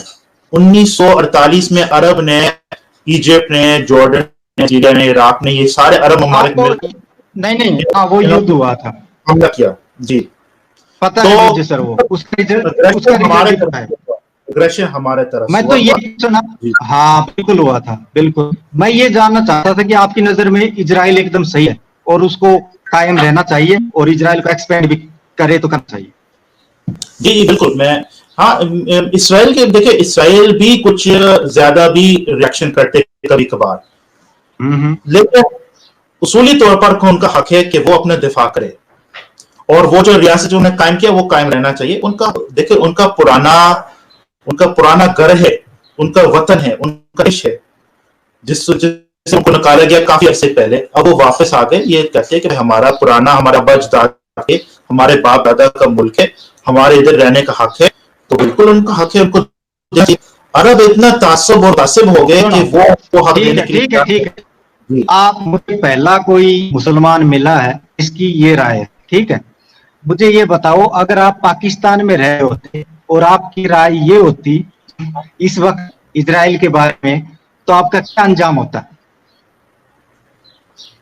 क्योंकि आपने पाकिस्तान की सोसाइटी कभी करीब से देखी है। देखिए, मैं आपको सिर्फ अपना अंदाजा दे सकता हूँ। पाकिस्तान में जो टैबू है ना, वो ये चीज नहीं असल में, क्योंकि ये सियासी मसला है। अगर आपने इसराइल के हक में भी बात की है, लोग आपको गालियां देंगे, लोग आपको बुरा भला कहेंगे, लेकिन मुझे नहीं लगता कि इतना खतरा है कि लोग आपको जेल में डाल देंगे या आपको कत्ल करेंगे। पाकिस्तान में जो चीज टैबू है वो रिलीजन है। रिलीजन पर क्रिटिसाइज करना या अपना रिलीजन से इख्तिलाफ करना, वो चीज खतरनाक है। तो क्योंकि आपको भी पता है कि ये भी रूमर में है कि पाकिस्तान और इसराइल शायद अनकरीब अपना ताल्लुक कायम करेंगे और एक दूसरे को रिकॉग्नाइज करेंगे। ये भी रूमर में मिलता है कि इमरान खान गवर्नमेंट का यही है। तो ये इतना बड़ा खतरनाक मसला नहीं। इमरान गवर्नमेंट की कोई नहीं चलती, वो सब कुछ उनकी फौज तय करती है। और वो मुझे भी आया था। मुझे ये बताइए, आप पाकिस्तान गए, आपने एक उनका जो सुन्नी मुसलमानों का जो अकीदा था या उनकी जो सोच है अपने इस्लाम के, उस आपने एक थोड़ा सा प्रश्नवाचक चिन्ह मतलब क्वेश्चन मार्क लगाया था वो नबूवत के बारे में। आपने ये भी नहीं कहा था कि मैं कोई नबी हूं या सच्ची कोई नबूवत भी आएगा, आ सकता। आपने सिर्फ एक क्वेश्चन मार्क लगाया था कि ऐसा भी हो सकता है। उसी पर उन्होंने आपको जेल में डाल दिया। तो इस वक्त अपने अनुभव के एक्सपीरियंस के आधार पे बताओ कि पाकिस्तान की सोसाइटी फिलहाल कितने पानी में है? जी, आपने सही बोला कि मेरे साथ ऐसा हुआ और बिल्कुल वजह ये आपने सही बताया है कि सिर्फ एक सवाल पूछा है, एक सवालिया निशान था इस मसले पर। तो मुझे जेल में भी बंद किया, 5 महीने जेल में गुजारा। असल बात यह है कि पाकिस्तान में जो मौलवी तबका है, जो उलमा है, वो एक, और खास तौर पर ये जो बरेलवी उलमा है, ये एक माफिया बन चुके हैं, माफिया की सूरत में है और बदमाशियां करते हैं हर जगह पे। जिधर भी पुलिस का थाना है, पुलिस का स्टेशन है, वो पुलिस स्टेशन वाले डीएसपी या जो बड़े बड़े एसएचओ या जो इनके रैंक्स है, इनका मौलवी के साथ कोई ना कोई ताल्लुक है। मौलवी उनको पीछे से पैसे देते हैं और कहते हैं हमारा काम करे, जिसको हम निशाना बनाएंगे कि भाई वो आदमी हमारा दुश्मन है, आपने उसको पकड़ना है। ये इस तरह के करप्शन चलता है। मैंने इसका तजर्बा किया पाकिस्तान में। तो इसका जड़ या इसका रूट ये है कि पुलिस भी करप्ट है और मौलवी भी करप्ट है, और इन दोनों का एक गठजोड़ है कि ये इन दोनों का आपस में एक अंडरस्टैंडिंग है कि भाई तुमने हमारे लिए काम करना है, हम तुम्हारे लिए काम करेंगे। तो ये एक कहानी है। अच्छा, अगर कोरोना नहीं आता और कनाडा की एजेंसी वगैरह आपको जेल से नहीं निकालती, तो आपको क्या लगता है कितने टाइम तक पाकिस्तान की जेल में रहना पड़ता? हो सकता है कि मैं 10 साल में ही जेल में बंद रहता पाकिस्तान में। और अगर मतलब 3 और 10 साल के दरमियान कोई ना कोई जज जो है वो फैसला देता है। अगर वो मुझे कहता है कि तुम गिल्टी हो, तुमने ये जुर्म किया है, तो 3 और 10 साल के दरमियान कोई ना कोई वो मुझे सजा देता है। तो ज्यादा से ज्यादा 10 साल का सजा देता है, जो काफी लंबी है। और सिर्फ बात करने के ऊपर मुझे 10 साल तक को कैद में रखते हैं। तो ये से आप अंदाजा कर सकते हैं कि कितना जो खतरनाक है पाकिस्तान में सिर्फ बात करने का। जी। अगर आपको आज की तारीख में कनाडा से निकाल दिया जाए और आपको 2 ऑप्शन दिए जाएं, हिंदुस्तान और पाकिस्तान, कौन सी कंट्री में रहना चाहोगे? अगर रहने की आप बात करते हैं, जाहिर है तो मैं इंडिया में ही रहूंगा। बल्कि मेरा तो आपको कह रहा हूँ एक इरादा है इंडिया आने का। आपको शायद मालूम नहीं। जी। आपके फादर इंडिया से बिलोंग करते हैं? हाँ, मेरे फादर इंडिया से, हैदराबाद से है, लेकिन वो इस वक्त वो कैनेडियन शहरी है। वो आपको पता, इंडिया में सिर्फ आप एक सिटीजनशिप रख सकते हैं, पाकिस्तान में ड्यूल सिटीजनशिप रख सकते हैं। तो चूंकि वो कनाडा में काफी अरसे से हैं, तो वो अब इंडियन नहीं है, वो अब कैनेडियन हो गया। लेकिन मेरे कुछ है रिश्तेदार, मेरे ताया जी उधर है, कुछ फूफियां वगैरह उधर हैं, तो उनको मिलने के लिए शायद मैं चले जाऊं, या वैसे देखने के लिए मेरा इरादा है। इंडिया आओगे तो आपका स्वागत करेंगे। जी, शुक्रिया, मेहरबानी। तो लेकिन रहने की बात यह है कि देखें, मैं इंडिया, अगरचे मेरे फादर का फैमिली इंडिया से है, लेकिन पाकिस्तान की सोसाइटी जो है वो मुझे उस सोसाइटी से मेरा ज्यादा कुर्बत है, ज्यादा जो है वो करीब है मुझसे। तो उस सोसाइटी में ज्यादा रहने पसंद करूंगा। सिर्फ ये एक कानूनी मसला है या प्रोसिक्यूशन का मसला, अगर ये ना होता तो यकीन करें मैं पाकिस्तान ही रहना पसंद कर देता हूँ। तो भाई मेरा अपना कौम है, मेरा अपने लोग है, वो मेरा अपना कल्चर है। इंडिया का कल्चर चूंकि पाकिस्तान के बाद नहीं सर, एक सेकंड, आपको ये कैसे लगता है हिंदुस्तान में आपको अपनी कौम या अपना कल्चर नहीं मिलेगा? हिंदुस्तान में माइनॉरिटी शब्द यूज जरूर करते हैं। मुसलमान यहाँ पर 20 से 30 करोड़ की संख्या में है, पाकिस्तान से भी ज्यादा, ठीक है। और अपना खुद का कल्चर फॉलो करते हैं और पाकिस्तान से बेहतर तरीके से रिलीजन प्रैक्टिस कर पाते हैं, क्योंकि यहाँ पर सिपाही साहबा जैसी या कोई और शियाओं को मारने वाली, सुन्नियों को मारने वाली गैंग वगैरह हम पनपने नहीं देते, मतलब गवर्नमेंट पनपने नहीं देती। तो आपने ये क्यों सोचा कि यहाँ पर आपको मुसलमानों वाला कल्चर या सोसाइटी नहीं मिलेगी? इसमें 2 बात कर लेंगे। एक है कि भाई, एक तो मैं आकर देखूंगा कि भाई कैसा है, फिर मैं खुद जज करूंगा कि क्या वाकई यहाँ मैं फिट होता हूँ कल्चरली तौर पर। दूसरा ये कि डिपेंड होता है ना कि आप, इंडिया इतना बड़ा देश है, इतना बड़ा कंट्री है कि आप कहाँ जाएंगे। जाहिर है जो असम है वो बिल्कुल डिफरेंट होगा हमारे हैदराबाद से, या आपके राजस्थान से, या तमिलनाडु से, या दूसरे जो इलाके हैं। तो डिपेंड होता है आप किधर जाते हैं। अगर मैं इंडिया जाता हूं और मेरा इरादा है रहने का भी, वहां रहाइश पजीर होता हूं, तो जाहिर है मैं पसंद करूंगा हैदराबाद का, या कोई ऐसा जगह। हैदराबाद में तो देखो मुसलमान काफी शान से रहते हैं, ठीक है, और आपको पूरी तरह से मुस्लिम सोसाइटी मिल जाएगी और उनका कल्चर। जी बिल्कुल, यही तो मैं कह रहा हूं कि मैं ज्यादा हैदराबाद को ही जो है वो मुझे मेरे लिए। तो देखते हैं कि मेरा आने का इरादा है। अब जो है वो ट्रैवल रिस्ट्रिक्शन अभी थोड़ा समस्या है उधर इंडिया में कोरोना का, लेकिन जैसे ही ये टल जाता है या ये जो है वो हल हो जाता है तो इंशाल्लाह हम आएंगे इंडिया में और अपना तबलीग भी करेंगे और मुसलमानों में जाकर, हाँ जी, उनके साथ टक्कर भी लेंगे, लेकिन अच्छे यहाँ पर तो अहमदी भी अपनी तकलीफ कर सकते हैं, ठीक है, और मतलब तकलीफ बोलते हो ना आप उसको, तबलीग।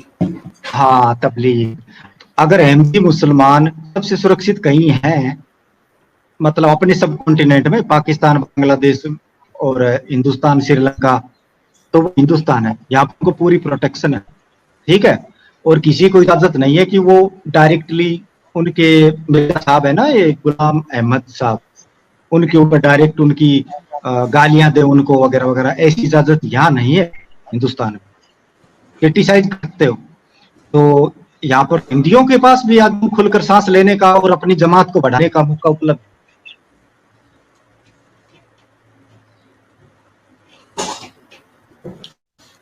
इंडिया का खूबी, मैं समझता हूँ इंडिया का खूबी है, और असल में इसका वजह क्या है कि अंग्रेज जब थे ना इंडिया में, इन्होंने सबको आजाद किया कि भाई मुसलमान भी आजाद है, हिंदू भी आजाद है, ईसाई भी, जो भी अपना मजहब का तबलीग करना है, अपना मजहब का प्रचार करना है वो कर सकते हैं। एक मिनट, बस एक मिनट, ये आपके दिमाग में गलत फीड किया गया है कि हिंदुस्तान में अंग्रेजों ने आकर ये किया कि सबका मतलब आजाद है, वो प्रैक्टिस कर सकते हैं। ठीक बताता हूं, हिंदू है, हिंदुओं के अंदर से बौद्ध धर्म निकला, किसी ने महात्मा बुद्ध को मारा, किसी ने महात्मा बुद्ध को झूठा बोला, उसको कम्युनिटी बनाने से रोका। हिंदुओं के बीच से जैन धर्म निकला, किसी ने उनको मारा, किसी ने पीटा, उनको प्रैक्टिस करने से रोका। आप ये कैसे कह सकते हो कि अंग्रेजों के आने के बाद ये इजाजत मिली है कि हिंदुस्तान में कोई भी अपने रिलीजन को फॉलो कर सकता है? हिंदुओं में से सिख धर्म बना, किसी ने सिखों को देश से बाहर निकाला, ना तो बुद्धों को देश से भगाया, ना जैनों को देश से भगाया, ना सिखों को देश से भगाया, अंग्रेजों से पहले। ठीक है, तो आपने ये कैसे कह दिया कि अंग्रेजों ने आकर ये चीज पैदा कर दी? सर ये कहो कि अंग्रेजों से पहले ही थी हिंदुस्तान में ये चीज, इस मामले में अंग्रेज कहां से? आप, मैं पंजाब की बात करता हूं। पंजाब अंग्रेज के आने से पहले पंजाब जो है वो महाराजा रणजीत सिंह का नाम आप शायद सुन चुके हैं। महाराजा रणजीत सिंह के दौर में और उसके जो जानशीन सक्सेसर्स थे उनके दौर में मुसलमानों पर काफी उन्होंने पाबंदियां लगाए थे, अजान पर। एक सेकंड, अपनी सारी डिबेट के दौरान मैंने कहा है कि मुझे आम मुसलमानों से शिकायत नहीं, क्योंकि वो ऐसा नहीं करते। राजनीतिक फायदे के लिए यहाँ पर मुसलमानों को मारा गया है, हिंदुओं को मारा गया है, ठीक है। यहाँ पर औरंगजेब जैसा कट्टर मुसलमान शासक भी आया है, यहाँ पर रणजीत सिंह जैसा कट्टर सिख शासक भी आया है। हाँ, इंडिविजुअल तौर पर बहुत से लोग यहाँ पर कट्टर पैदा होते हैं और वो खून खराबा करते हैं। मैं तो बेसिक उसकी आधार की बात कर रहा हूँ। हिंदुस्तान में ये एक कल्चरल रीत है कि यहाँ पर नए नए धर्म पैदा होते रहते हैं और उन धर्मों को कोई नहीं चलता, वे धीरे धीरे ग्रो करते हैं, किसी को कोई प्रॉब्लम नहीं है। हिंदुत्व के दायरे से किसी को बाहर निकालकर काफिर कहने का कल्चर है नहीं।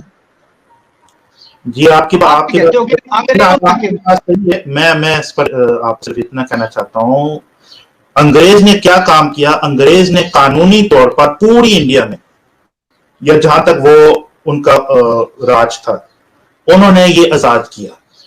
ठीक है जी। हाँ, जनरली स्पीकिंग इंडियन सिविलाइजेशन काफी वो टॉलरेंट है कि भाई कोई भी मजहबी। हाँ, तो अंग्रेज भी इसमें क्यों आ जाते हैं? अंग्रेज ने इसको कानूनी दिया, तो अंग्रेज ने इसको कानूनी दिया।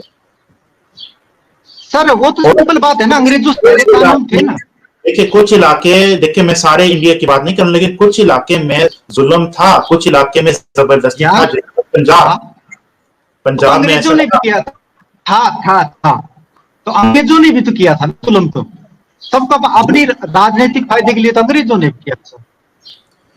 तो जलियांवाला बाग, हत्याकांड वगैरह लोग अगर चाहते, देखिए अंग्रेज ईसाई थे ना, अंग्रेज अगर चाहते थे वो पूरी इंडिया को कहते बस ईसाइयत ही चलेगी, अब हिंदुओं पर हम पाबंदी लगा रहे हैं, मुसलमान, लेकिन है ऐसे नहीं किया। हाँ अंग्रेज ने आपने गुलाम अहमद का नाम लिया, मिर्जा गुलाम अहमद अंग्रेज का बहुत उसके हक, उनके हक में था, लेकिन इस सैयद पर इतना जो उसने डिबेट किया उनके साथ, इतना किताबें उनके खिलाफ लिखे, किसी अंग्रेज ने उसको नहीं कहा कि भाई तुम ये किताबें क्यों लिख रहे हैं सैयद के खिलाफ, खुद हुकूमत ईसाई वाले हुकूमत है।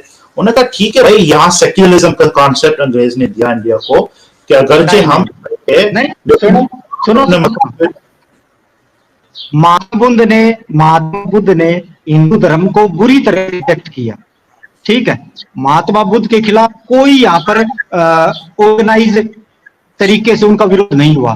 तेरा अंग्रेजों के आने से पहले ही जैन धर्म के संस्थापक महावीर जैन ने बुरी तरह से हिंदुओं को रिजेक्ट किया, हिंदुत्व को। उनके खिलाफ भी कोई ऑर्गेनाइज कैंपेन नहीं हुई अंग्रेजों से पहले ही कि इस बंदे को मार दो या इसको अपना रिलीजन मत कराने दो। इसी तरह से गुरु नानक ने हिंदुत्व को बुरी तरह रिजेक्ट किया, और हिंदुओं में इस लोगों को सारे सबके अनुयायी या फॉलोअर है वो हिंदुओं में से निकले हैं। गुरु नानक को भी हिंदू इज्जत से बोलते हैं, वो गौतम बुद्ध को भी हिंदू नमन करते हैं, हाथ जोड़ते हैं। जैनियों को हिंदू नमन करते हैं, उस महावीर जैन को की तस्वीरें मिली हमारे घरों में। सर अंग्रेज तो बहुत बाद में आया है, तो आप ये कैसे कह रहे हो कि अंग्रेजों ने हमें सेकुलरिज्म सिखाया है? देखें, क्योंकि रिफॉर्म, सोशल रिफॉर्म्स तो अंग्रेज ने भी किया है। अच्छा, रिलीजन की बात आप सही कर रहे हैं कि बहुत सारे रिलीजियस मूवमेंट्स आए इंडिया में और उनको बर्दाश्त किया गया, जैसे कि बुद्धा और वगैरह। लेकिन बात यह है कि जो सोशल रिफॉर्म, मैं आपको एक मिसाल देता हूं कि अंग्रेज के आने से पहले क्या दलित मंदिर में जा सकते थे? अंबेडकर को किसने प्रमोट किया, मतलब अंबेडकर को किसने रास्ता दिखाया? वो अंग्रेज ही था। अंग्रेज ना होता तो क्या अंबेडकर अपना काम करता? क्या अंबेडकर ये तहरीक चलाता कि भाई हमें भी हक है मंदिर में जाने का? ये तो अंग्रेज ने उनको, मतलब एक सोशल रिफॉर्म अंग्रेज ने सर सुनो, हिंदुस्तान में हजारों साल दलितों के साथ बुरा हुआ, ठीक है। उनको शोषण किया गया, मतलब उनका कहते हो आप उर्दू इंग्लिश में कहते हैं एक्सप्लॉइट किया गया, ठीक है ना, मैं सहमत हूं। लेकिन हम बात कर रहे हैं दूसरे रिलीजन को टॉलरेट करने की, समझ गए कहने का मतलब? जैसे कि अगर कोई मुसलमान खुद की मस्जिद में मुझे नहीं घुसने देता है, ठीक है ना, तो वो उसका प्रिविलेज है, उसकी प्राइवेसी है, ठीक है ना। लेकिन अगर वो मुझे मेरा धर्म, तो वो तो हिंदुत्व का हिस्सा थे दलित। मैं आर्गुमेंट दे रहा हूं कि दूसरे धर्मों को स्वीकार करना। मैं खुद कहता हूं हिंदुत्व में 100 खराबियां थी, सती प्रथा थी, बहुत कुछ था। मैं ये कहता हूं दूसरे रिलीजन को पूरी तरह से आजादी दी गई हिंदू समाज द्वारा। तो अंग्रेजों ने क्या बदलाव लाया? वो तो पहले से ही था।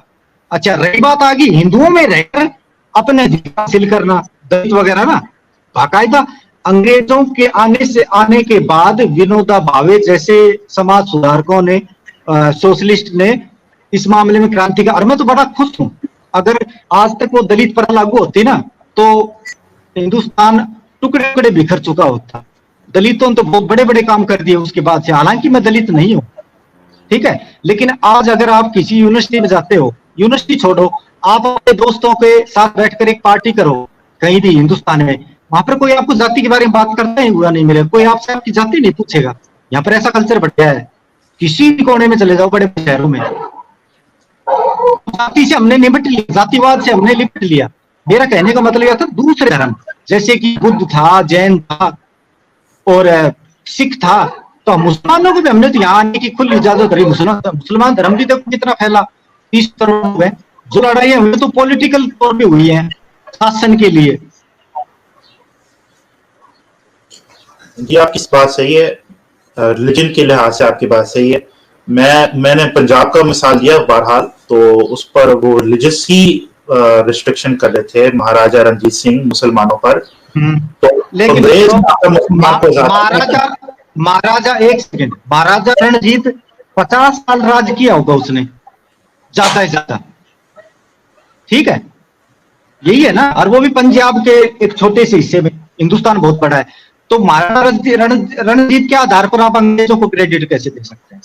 एक आदमी आ गया और उसने दूसरे धर्म के लोगों पर अत्याचार किया, उनको सताया और अंग्रेजों ने आकर उनसे उसकी मुक्ति दिला दी। बहुत अच्छा किया अंग्रेजों ने, अब वो गलत कर रहा था रणजीत। लेकिन जो हमारा हजारों साल से जो सैड कल्चर था, उसको अगर अंग्रेजों ने आकर एक बंदे को रोका है, तो आपने पूरा ही हिंदुस्तान को उसमें लपेट लिया। यहाँ तो बहुत सारे धर्म पनपे हैं पूरे टॉलरेंस के तो साथ। देखिए इसका हिस्ट्री को मैं देखूंगा। मैंने कुछ चीजें सुना है, लेकिन उस पर इसलिए नहीं कह रहा हूँ कि मैं उस पर तहकीक मतलब यकीन नहीं कर सकता हूँ, लेकिन सुना है। आपने बुद्धिज्म की बात की है, मैंने सुना एक दौर में बुद्धिज्म बहुत फैल गया था इंडिया में और बहुत सारे लोग बुद्धिस्ट थे। तो ये कैसे मतलब हो गया? ये सुना है कि हाँ, बता। अशोक के दौर के बाद कुछ ऐसे राजा आए थे, उन्होंने बुद्धिज्म को मिटा दिया हिंदुस्तान से। तो देखूंगा कि इसमें क्या हिस्ट्री है, अगर आपकी बात सही है या नहीं है। और अगर बिलफर्ज आप बात को माना जाए कि ऐसा है कि इंडिया में टॉलरेंस हमेशा था, तो ठीक है, वो आपकी बात सही है। सुनो, आप हिंदुओं में, हिंदुस्तान में कोई टूटा हुआ मठ दिखाओ, किसी खुदाई के दौरान टूटी महात्मा बुद्ध की मूर्ति निकली है, वो दिखाओ।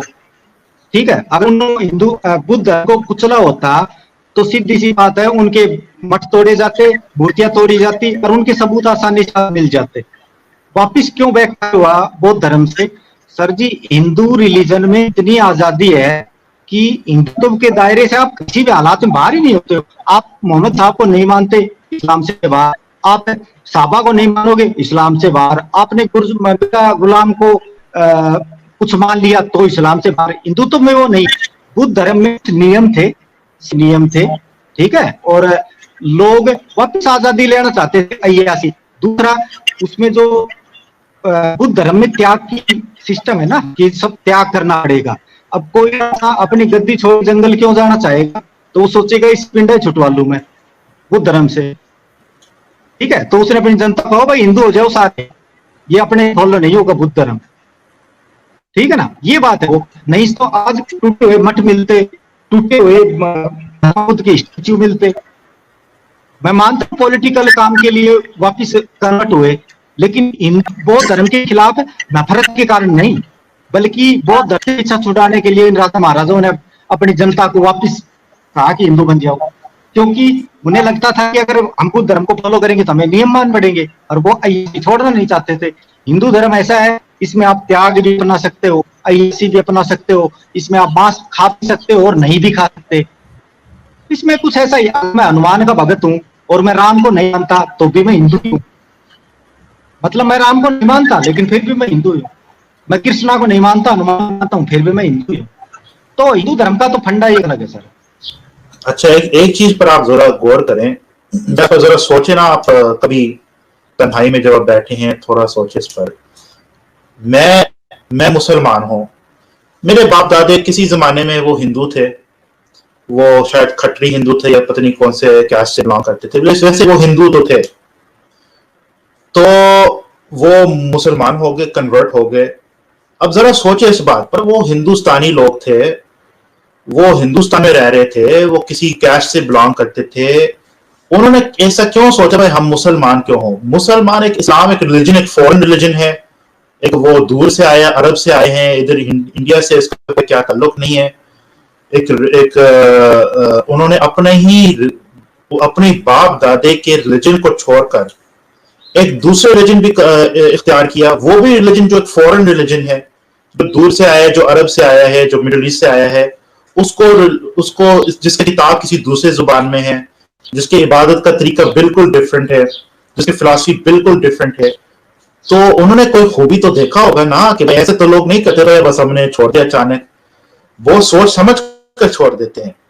तो उन्होंने कोई ऐसे खूबी तो देखा होगा, भाई हम अपने इतना पुराने रिलीजन हिंदुइज्म उस पर चल रहे थे, लेकिन हमने उसको आज छोड़ना है और एक दूसरे रिलीजन में दाखिल होना है। तो ये बहुत बड़ी बात है। मैं उनको सलाम करता हूँ, सलूट करता हूँ एंसेस्टर्स को, जिन्होंने ऐसा नहीं सोचा कि भाई ये हमारा कंट्री है, ये हमारा रिलीजन है। ये सोच, ये बहुत तंग नजरी है। और आज मैं इंडिया में यही देख रहा हूँ कि भाई हर इंडियन वो इतना प्राउड होता है, भाई हम इंडियन हैं, हमारा इतना ग्रेट सिविलाइजेशन है, तो सुन ही नहीं सकते कोई तनकीद, कोई क्रिटिसिज्म इंडिया पर। तो ये अनहेल्थी सोच है। मैं सिर्फ इतनी बात आपको कहना चाहता हूँ, और मुझ पर ये भी एक तफहीम हुआ है, खुल गया हकीकत, कि हिंदुइज्म में या हिंदू सोसाइटी में बहुत बड़ा खामी है, बहुत बड़ा खराबी ये है कि वो अपने कंट्री को इतने बढ़ा चढ़ाकर उसको एक भगवान ही बना दिया। बल्कि ये जो आपके स्लोगन भी है, वंदे मातरम और भारत माता की जय, जो ये नहीं बोलता वो गद्दार है, वो एंटी नेशनल है, ये सोच अच्छा नहीं है। ये सोच इंसान को एक किस्म का, आपके बात सही है कि हिंदुइज्म में वैसे दूसरे रिलीजन्स के लिए, लेकिन ये वाला जो सीन है ना, ये एक किस्म का एक्सट्रीमिज्म है, ये एक किस्म का बिगेटरी है, ये एक किस्म की इनटॉलरेंस है जिसको समाज को इसकी तरफ लेके जा रहे हैं। इसके बारे में आप क्या कहेंगे? हिंदू धर्म में सर अगर एथियज्म के सबसे करीब कोई होगा ना तो वो हिंदू धर्म के मानने वाले हो, ठीक है। हिंदू धर्म से बाहर निकलने के लिए कोई टैलेंट नहीं है, ठीक है। इस्लाम हिंदुस्तान में तभी आया जब इस्लाम की साई और यहाँ पर आकर उन्होंने अपना शासन स्थापित किया, और जैसे ही शासन स्थापित हुआ तो उन्होंने इस्लामिक कानून लगाए और गैर इस्लामी लोगों से वो जजिया वगैरह वसूलना शुरू कर दिया। अब चूंकि अगर आपको सरकारी सहूलियतें इंजॉय करनी है तो मुसलमान बन जाओ, सिंपल सी बात है। और हिंदू धर्म के छोड़ने की कोई पेनल्टी भी नहीं है, ना ही आप हिंदू धर्म में ये लिखा है कि हिंदू धर्म छोड़ दो तो नरक में जाओगे, या फिर नहीं ये भी नहीं लिखा कि हिंदू धर्म छोड़ने वाले को मार देना चाहिए या फिर उसका बाइकआउट कर दो। तो जब एक ऐसी गवर्नमेंट है जो इस्लाम के मानने वालों को फैसिलिटेट करती है और इस्लाम को ना मानने वालों को से टैक्स लेती है, उनकी तीर्थ यात्रा पर भी जाते हैं तो उनसे टैक्स लेती है, तो ऐसे में सर जी बहुत से लोग आराम से कन्वर्ट हो जाएंगे, कौन सी बड़ी बात। मैं तो ये कहता हूँ शायद उस जमाने में मैं होता तो मैं थोड़ा अयास पसंद आदमी हूँ, मैं तो टैक्स देने की बजाय शायद कन्वर्ट ही हो जाए। तो मैं सोचता है क्या फर्क पड़ता है, वो भगवान इधर, अल्लाह टैक्स से पीछे छुटा होगा, ये बात है। क्योंकि हिंदुइज्म में टॉलरेंस है और टॉलरेंस के नुकसान भी होते हैं, टॉलरेंस के फायदे भी होते हैं तो नुकसान भी होते हैं। नहीं तो इस पर आप क्या कहेंगे ना कि चलो एक होता है हिंदुइज्म, एक होता है हिंदुत्व, जो एक उसका क्या उसका नाम था ना, अपना सावरकर और गोलवाकर, ये जो लोग थे ना जिन्होंने एक पॉलिटिकल आइडियोलॉजी दिया है, तो इसके बारे में आपका क्या राय है कि ये क्या ठीक है या ये हिंदुइज्म का बिगाड़ है या क्या है? ओके, बताता हूँ मैं। अच्छा, पहले तो आपने कहा था हिंदुस्तान में वंदे मातरम और भारत माता की जय बोलते हैं ना, और जो नहीं बोलता वो गद्दार। पाकिस्तान के अंदर पाकिस्तान जिंदाबाद बोलते हैं, ठीक है, वो भी तो पाकिस्तान नाम की कहते हैं, उसको क्या बोलते हैं, उसकी वंदना करने जैसा ही है। उन्होंने खालिद रिजवी के वर्कर को पकड़ा था पिछली बार, वो दंगे फसाद कर रहे थे तो उनसे पुलिस वाले जबरदस्ती पाकिस्तान जिंदाबाद बुलवा रहे थे, बोलो। तो वहां पर भी तो ये कल्चर है कि वो अपने मुल्क को जिंदाबाद कहलवाते हैं, जिंदाबाद नहीं कहोगे डंडे मारे अंदर डाल देंगे। बताओ क्या ये सही है नहीं? या आपकी बात सही है, मैं इसमें आपके साथ हूँ कि यार अगर कोई शख्स, मैं तो आजादी स्पीच में, फ्रीडम ऑफ स्पीच के हक में हूँ, मैं तो वेस्टर्न सोसाइटी में ग्रो अप हुआ, तो इसलिए इसका आपने ये कहा ना कि पाकिस्तान जिंदाबाद, एक मिनट, पाकिस्तान जिंदाबाद कहना तो उसको कंपेयर करना है भारत माता की जय या वंदे मातरम, ये बनता नहीं है। पाकिस्तान जिंदाबाद हिंदुस्तान जिंदाबाद के साथ कंपेयर कर रहे हो। हिंदुस्तान जिंदाबाद, पाकिस्तान जिंदाबाद और भारत माता की जय में क्या फर्क है? What is that? Chicken. Barbecue chicken. You help yourself. Okay. अच्छा, सॉरी मेरा वो, तो अपना भारत माता की जय और पाकिस्तान जिंदाबाद में बहुत बड़ा फर्क ये है कि पाकिस्तान जिंदाबाद, इसमें कोई रिलीजियस कलरिंग नहीं है। अगर आप इंडिया में मुसलमान को मजबूर करते हैं कि भाई आपने भारत माता की जय, मैं उसके खिलाफ हूँ, मजबूर नहीं करना चाहिए। मैं तो ये कह रहा था कि मुसलमान भी लोग अपनी कंट्री को बहुत ऊपर मानते हैं हिंदुस्तान की तरह। फर्क की बात कर रहे थे ना, भारत माता की जय में रिलीजियस पॉइंट कहां से आ गया? पूरी दुनिया अपनी जहां से वो जन्म ले जगह को मदरलैंड कहती है। मदर का मतलब होता है माता, तो कोई ये कहे मेरी मदरलैंड की जय क्योंकि मैं पैदा हुआ हूँ, वो कहते हैं पाकिस्तान जिंदाबाद। तो वो भी अपनी कंट्री को इस तरह का ज्यादा महत्व देते हैं। नहीं देखें, अपना कंट्री को मदर कहना या फादर कहना, ये जो फलसफा है ना, मुझे समझ नहीं आती है। कंट्री क्या चीज है? कंट्री जो है वो अपना क्या कहते हैं, वो पत्थर है, वो जमीन है, वो दरख्त है, वो सोयल है, वो ये चीजें हैं। इसको आप मदर बना कह रहे हैं या फादर कह रहे हैं, ये एक रिलीजियस नहीं नहीं नहीं नहीं नहीं, मैं नहीं कह रहा। मैंने कहा कि पूरी दुनिया कहती है जिस जगह पैदा होती है उसको मदरलैंड। आपकी बात है, कुछ लोग ऐसे कहते हैं, और मैं आपको मिसाल दे रहा हूँ और बड़ा इस पर आप भी गौर फिक्र करें। फादरलैंड का जो एक इस्तिलाह है, टर्म है, ये नाजी जर्मनी में चलता था कि ये हमारा फादरलैंड है। और जो भी इसको फादरलैंड, वो तो यहूदी जो कौम है, क्योंकि ये तो मिडिल ईस्ट से आए हैं, ये तो एक एलियन है या ये तो बहरूनी है, इसलिए ये कॉन्सेप्ट जो आया उन लोगों से और आपके मुतासिर थे, और उन्होंने दूसरे डायरेक्शन में जा रहे हैं। मैं तो सिर्फ ये कहना चाहता था सभी देश को महत्व दे रहे हैं, नेशनलिज्म आगे बढ़ रहा है, इस कॉन्सेप्ट में नहीं घुसना पड़ेगा। ये नेशनलिज्म बढ़ रहा है पूरी दुनिया में, ये बात आपकी सही है। हाँ, स्पेशली यूरोप के अंदर, अच्छा, इंडिया के अंदर, चाइना में। बात ये है कि मैं नहीं, मुझे एक जवाब देना है आपको। पहले जब से पासपोर्ट सिस्टम लागू हुआ था, उससे पहले लोग कहीं भी जाकर बस जाते थे, ठीक है, और नेशनलिज्म है ना, ये सब भी आज बढ़ रहा है। लेकिन आपने मुझसे ये पूछा था कि ये बावलकर और सावरकर वगैरह क्यों पनपे, अगर वो हिंदुत्व क्यों पनपा हिंदुइज्म में। मैं बताता हूँ, अंग्रेज यहाँ शासन कर रहे थे, ठीक है। आपने नाम सुना होगा मैकाले में एक एजुकेशन क्या बोलते हैं उसको, पॉलिसी लागू की इंडिया में, और उस एजुकेशन पॉलिसी से के अंदर से हिंदू कल्चर और मुस्लिम कल्चर बिल्कुल हटा दिया गया था, ठीक है, और उनको अंग्रेजी शिक्षा दी जा रही थी, इंडिया में लागू कर दी गई, ठीक है। किसी को नहीं पता था कि एक पहला विश्व युद्ध, फर्स्ट वर्ल्ड होगा, फिर सेकेंड वर्ल्ड वॉर होगा, और तब ब्रिटेन कमजोर हो जाएगा और अपन को आजादी मिल जाएगी। ये सब लोग सोच रहे थे अभी भारत अगले कई सौ साल तक आजाद नहीं होगा, हालात ऐसे थे। उनको लगता था अभी तो कई सौ साल करनी पड़ेगी, तो वो इस तरफ गए, क्यों ना कि अपन आजादी की बजाय इस चीज को हिंदू धर्म से जोड़ा जाए, ताकि लोगों की भावनाओं का इस्तेमाल करके इस्तेमाल किया जाए। इकबाल ने पता नहीं क्या क्या जो दिया, खुदी, मेहदी वगैरह अलग अलग चीजें, और इधर भी सावरकर जैसे ये हो गए, उनको पता ही नहीं था कि अगले चंद दशक, अगले कुछ डिकेड में ही हमको आजादी मिल जाएगी। वो तो अंग्रेजों के खिलाफ पूरी साजिश बना रहे थे सर। वो अलग बात है कि फिर वो जल्दी मिल गई आजादी, और फिर वो जो उनके बनाया गया जो हिंदुत्व था, उसको के उसके पास लड़ने के लिए अंग्रेज थे नहीं, तो फिर वो लड़ने के लिए किसको ढूंढेंगे? सीधी सी बात है, मुसलमानों को ढूंढेंगे।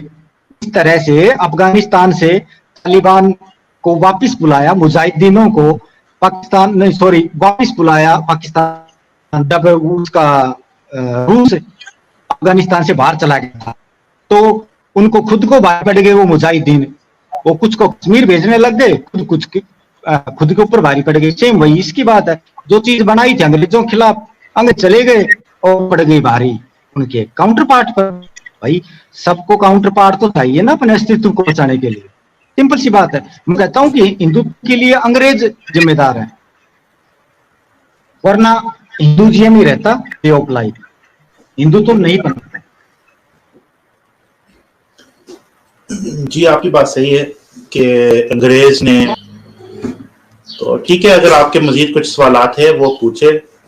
मेरा ये तजवीज़ है यादव जी के हम आइंदा भी दिनों में हम इस तरह बात को कंटिन्यू करें, तो क्योंकि आप लगते हैं काफ़ी पढ़े लिखे हैं, तो आप इस्लाम के बारे में भी काफ़ी मालूमात रखते हैं, तो मेरा ये एक्सपेक्टेशन नहीं था शुरू में, तो मैं थोड़ा सा ना अगली दफ़ा तैयारी करके हम और मजीद बात करें। क्या ख्याल है आपके इसी चैनल पर? बिल्कुल देखो मैंने तो आपसे बात सच कहूं तो मैंने कोई चैनल नहीं की है।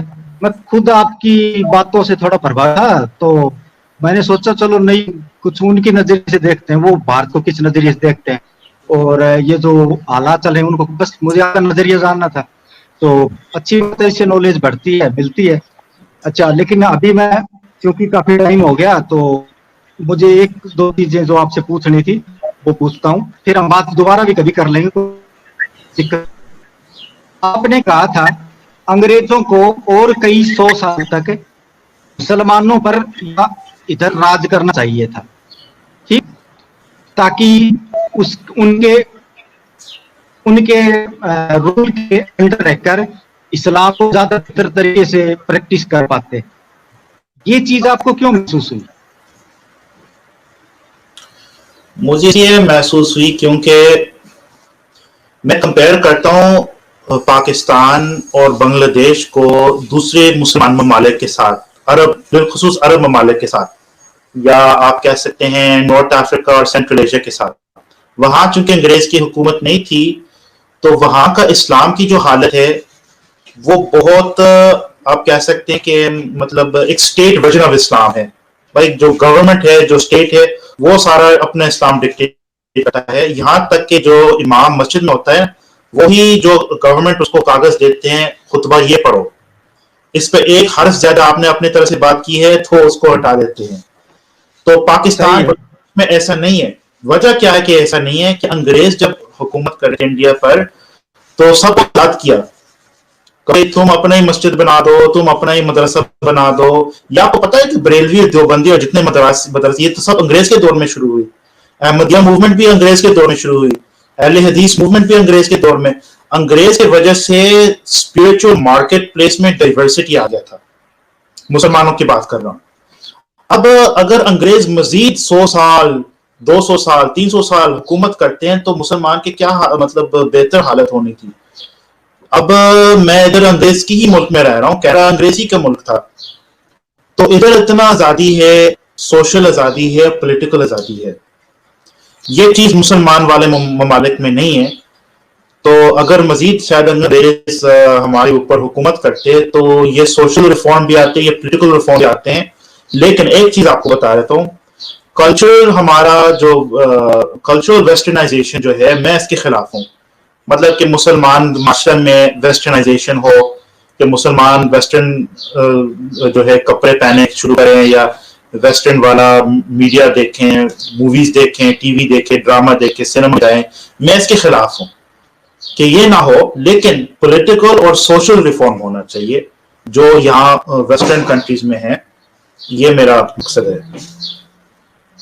अच्छा, तो आप ये कह रहे थे कि वो वेस्टर्न कल्चर से दूर रहें तो बेहतर है, लेकिन सर ये वेस्टर्न ने आकर पूरी दुनिया पे छा गए थे ये लोग, ये अपनी टेक्नोलॉजी और एजुकेशन पे की दम पर छाए थे। तो आपको ये नहीं लगता कि पाकिस्तान को, हिंदुस्तान को, बांग्लादेश को एजुकेशन पे पैसे लगाने चाहिए? अंग्रेजों का शासन मांगने की बजाय खुद को अंग्रेजों से बेहतर बनाना चाहिए। ये एजुकेशन इनका सिस्टम भी ठीक है, लेकिन उसमें भी कुछ खराबियां हैं। आपको पता है जब अंग्रेज आए थे इंडिया में, तो मुसलमान के जो सईद अहमद खान, उसने अलीगढ़ में कॉलेज बना दिया जो आज भी है। तो वो उसका फायदा उठाया ना मुसलमानों ने, और उसको कॉपी किया कि भाई इंग्लिश इंग्लिश सीखना, इंग्लिश बोलना ये लाजमी हो गया। उस दौर के उलमा उसके खिलाफ थे कि भाई नहीं, हमारा अगर हम इंग्लिश सीखेंगे या इंग्लिश बोलेंगे तो हम अपना यूज करेंगे। लेकिन ऐसा भी नहीं हुआ। इंग्लिश भी साथ साथ सीखे हैं, दुनियावी तालीम भी, साइंस में जो इन्होंने तरक्की की, टेक्नोलॉजी में भी, वो भी आप हासिल करें। लेकिन फोकस जो है वो हमारा ईमान पर होना चाहिए। इसलिए मैं मदरसा के हक में हूं कि मदरसा बनाओ जरूर, और बच्चों को मदरसा में भेजें। और अंग्रेज ने कहीं नहीं रोका, बल्कि अंग्रेज ही के दौर में मुसलमान ज्यादा मदरसा बनाने लगे। देवबंद अंग्रेज के दौर में कायम हुआ, बरेली भी अंग्रेज के दौर में वो मदरसा कायम हुआ। अहले हदीस मूवमेंट भी जो है, उन्होंने भी अपना वो ऊपर चले गए अंग्रेज के दौर में। तो अंग्रेज का ये मकसद नहीं था कि मुसलमान को हम अपने ही तरह बना दे, तो उनको अंग्रेज ही बना दे, बल्कि मुसलमान को आजाद करें और जो मुसलमान करना चाहते हैं वो कर सकते हैं, बस हमारे हुकूमत के खिलाफ बगावत ना करें। ये हर जो भी फॉरेन पावर आता है ना और वो ऑक्यूपाई करता है किसी कंट्री को, उनका ये मकसद है कि भाई ये लोग जो नेटिव लोग हैं वो जो मर्जी करे, हमें कोई लेना देना नहीं है, सिर्फ एक बात कि वो हमसे बगावत ना करे, वो हमसे लड़े ना। वैसे अगर उन्होंने अपनी कपड़े पहनना है, उन्होंने अपनी जुबान बोलना है, अपने ही लाइफस्टाइल जो है कायम रखना है, तो वो रख सकते हैं। तो ये फॉरेन डोमिनेशन का ये फायदा है कि वो हमारा कल्चर को चेंज नहीं करते हैं, हाँ हमारा पॉलिटिक्स को जरूर चेंज करते हैं। जिस चीज को चेंज करना चाहिए था उसको ना चेंज किया, जिस चीज को हम कायम रखना चाहिए था। क्योंकि मैं कंजर्वेटिव आदमी हूँ, सोशली मैं कंजर्वेटिव आदमी हूँ, मैं वेस्टर्नाइजेशन के हक में नहीं हूँ कि मुसलमान जो है वो हमारे लड़कियां वो पर्दा से बाहर आ जाएं, या हम लोग जो है वो हम मदरसा में अपने बच्चे को ना भेजें। मैं इसके हक में नहीं हूँ, लेकिन फॉरेन डोमिनेशन को इससे कोई रुकावट नहीं आएगी, ये कहने का मतलब है। तो सर हम तो हिंदुस्तान में सक्सेसफुली लोकतंत्र मतलब डेमोक्रेसी को चला रहे हैं, वही अंग्रेजी निजाम, हमें तो नहीं लगता कि अंग्रेजों की और जरूरत थी हमें। मैं मुसलमान की बात कर रहा हूँ ना, मैं आम जनरल हिंदुस्तान की बात नहीं कर रहा हूँ। मुसलमान ऐसे तो देखिए, अगर हिंदू कहते भाई हमें आजाद करे, हमें अपना आजाद भारत, ठीक है वो होता, लेकिन कम से कम पाकिस्तान या ईस्ट पाकिस्तान वेस्ट पाकिस्तान, वो अंग्रेज अगर हमारे ऊपर 100 साल मजीद हुकूमत करे तो क्या ही बेहतर होता हमारे लिए। मतलब चाहते हैं कि ये मुल्लाजिम खत्म हो जाता, डिक्टेटरशिप जो हर चौधरी है गांव गांव में। खैर इससे मुझे एक चीज याद आई, आजादी मिलने के बाद हिंदुस्तान ने लैंड रिफॉर्म किए, तो जो लोग के पास सैकड़ों हजारों एकड़ जमीनें होती थी ना, जमींदार बडेरा जागीरदार, वो सिस्टम हिंदुस्तान ने खत्म कर दिया लगभग 1970 के आसपास इंदिरा गांधी ने। या हमारे यहाँ पर अब कोई ऐसे बंदे नहीं जिनके पास हजारों एकड़ जमीन है और बाकी लोग उन पर बहुत ही सस्ती मजदूरी करते हैं।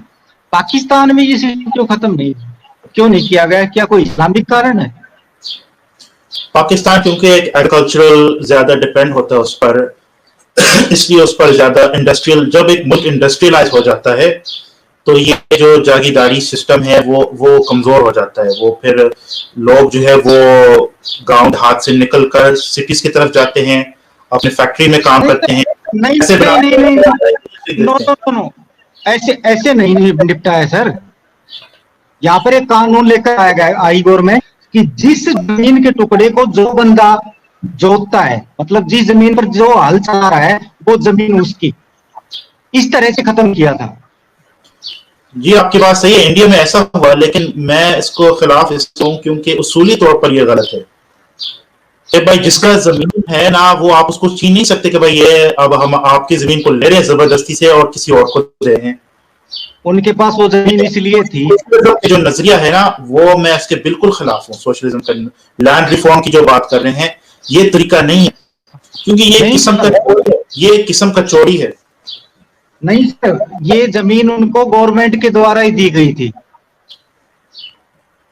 क्योंकि पहले जो अंग्रेज थे या उससे पहले राजा महाराज थे, वे 1000 लोगों से निपटने की बजाय एक आदमी से निपटना ज्यादा आसान समझते थे। इसलिए एकड़ एक आदमी हवाले करते थे ताकि इससे अपना जाकर टैक्स ले ले। वो बंदा वहां की जो आबादी होती थी उसका शोषण करता था, उनको एक्सप्लॉइट करता था। जमीन उसके गवर्नमेंट के द्वारा मिली हुई थी। ये एक प्रकार गवर्नमेंट के एजेंट हैं थे उस समय, जागीरदार और ये बडेरे वगैरह, ठीक है ना। आप सोच रहे हो उन्होंने उनकी कोई पर्सनल प्रॉपर्टी थी, ऐसा कुछ नहीं था सर, ठीक है। लेकिन उनके रुतबे और पैसे के कारण पाकिस्तान में ये संभव नहीं हो पाया, लेकिन इंडिया ने तो कर दिखाया। और दूसरी बात, एक बात और बताऊं, वो जो जागीरदार और बडेरे थे ना, वो यहाँ पर एमएलए और एमपी बनने लग गए। उन्होंने कोई खास विरोध नहीं किया इस स्कीम का, देख लो। उन लोगों से वोट लेकर वो उस एरिया के लीडर बनने लगे। उन्होंने अपने पैसे, जहां पर पहले उनकी इनकम वो हजारों एकड़ जमीन थी, उसकी बजाय उनके पास 2-2, 3 उन्होंने बाहर पैसे लगा दिए फैक्ट्रियों में, एरिया में।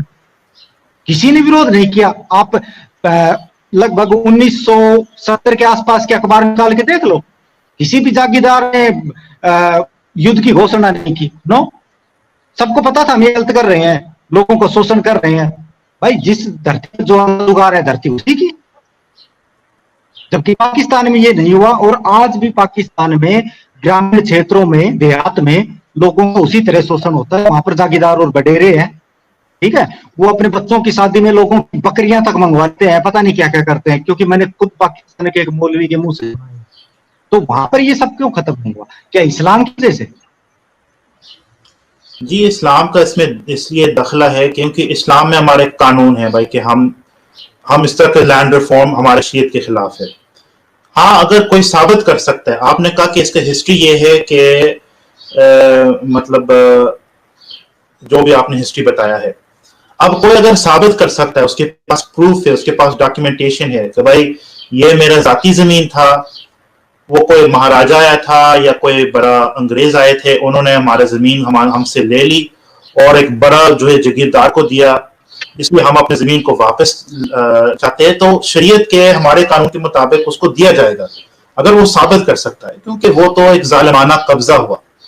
लेकिन जो आप तरीका बता रहे हैं कि भाई बहुत सारे लोग हैं, वो किसी बड़ा जगीरदार के अंडर है, तो उनका अपना जमीन नहीं है, वो उसके लिए काम करते हैं, तो वो जगीरदार उसको एक्सप्लॉइट कर रहा है।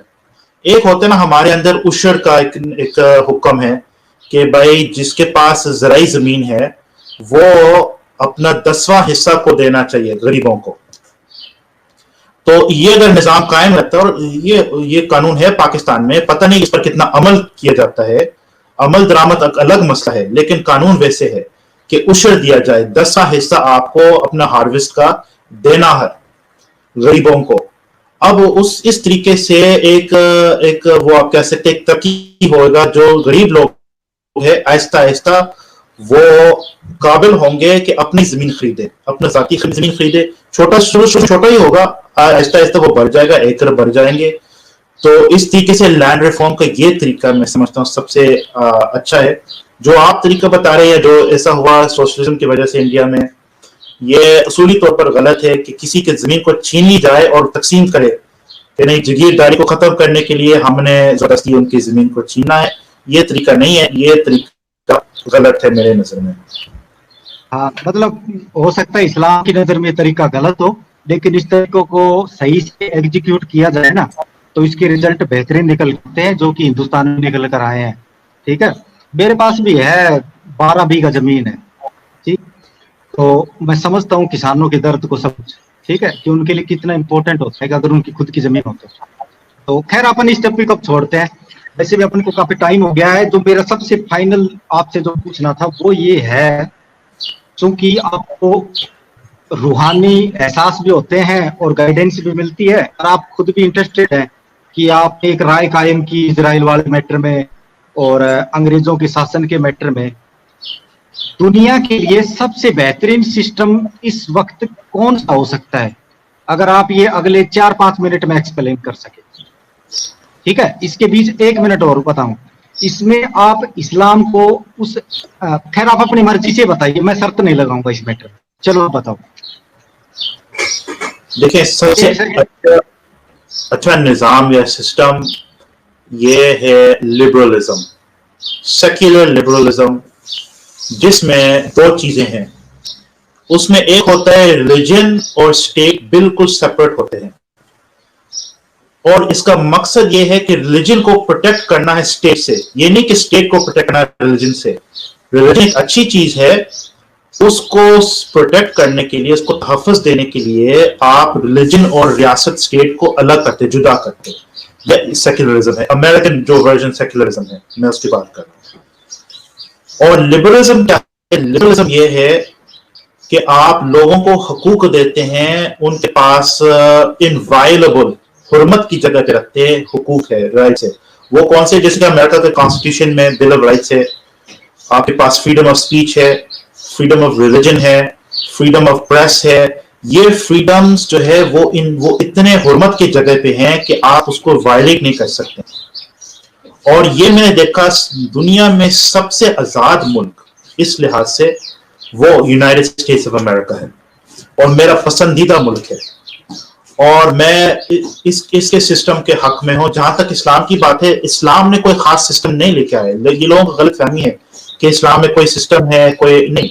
इस्लाम में सिर्फ गाइडलाइंस है, भाई इंसाफ होना चाहिए, ये कुछ शरीयत के कुछ कानून है, बाकी जो सिस्टम है वो सिस्टम को रेकमेंड नहीं किया, कोई प्रिस्क्राइब नहीं किया कि ये सिस्टम लाजमन आपने पकड़ना है और दूसरे सिस्टम को नहीं।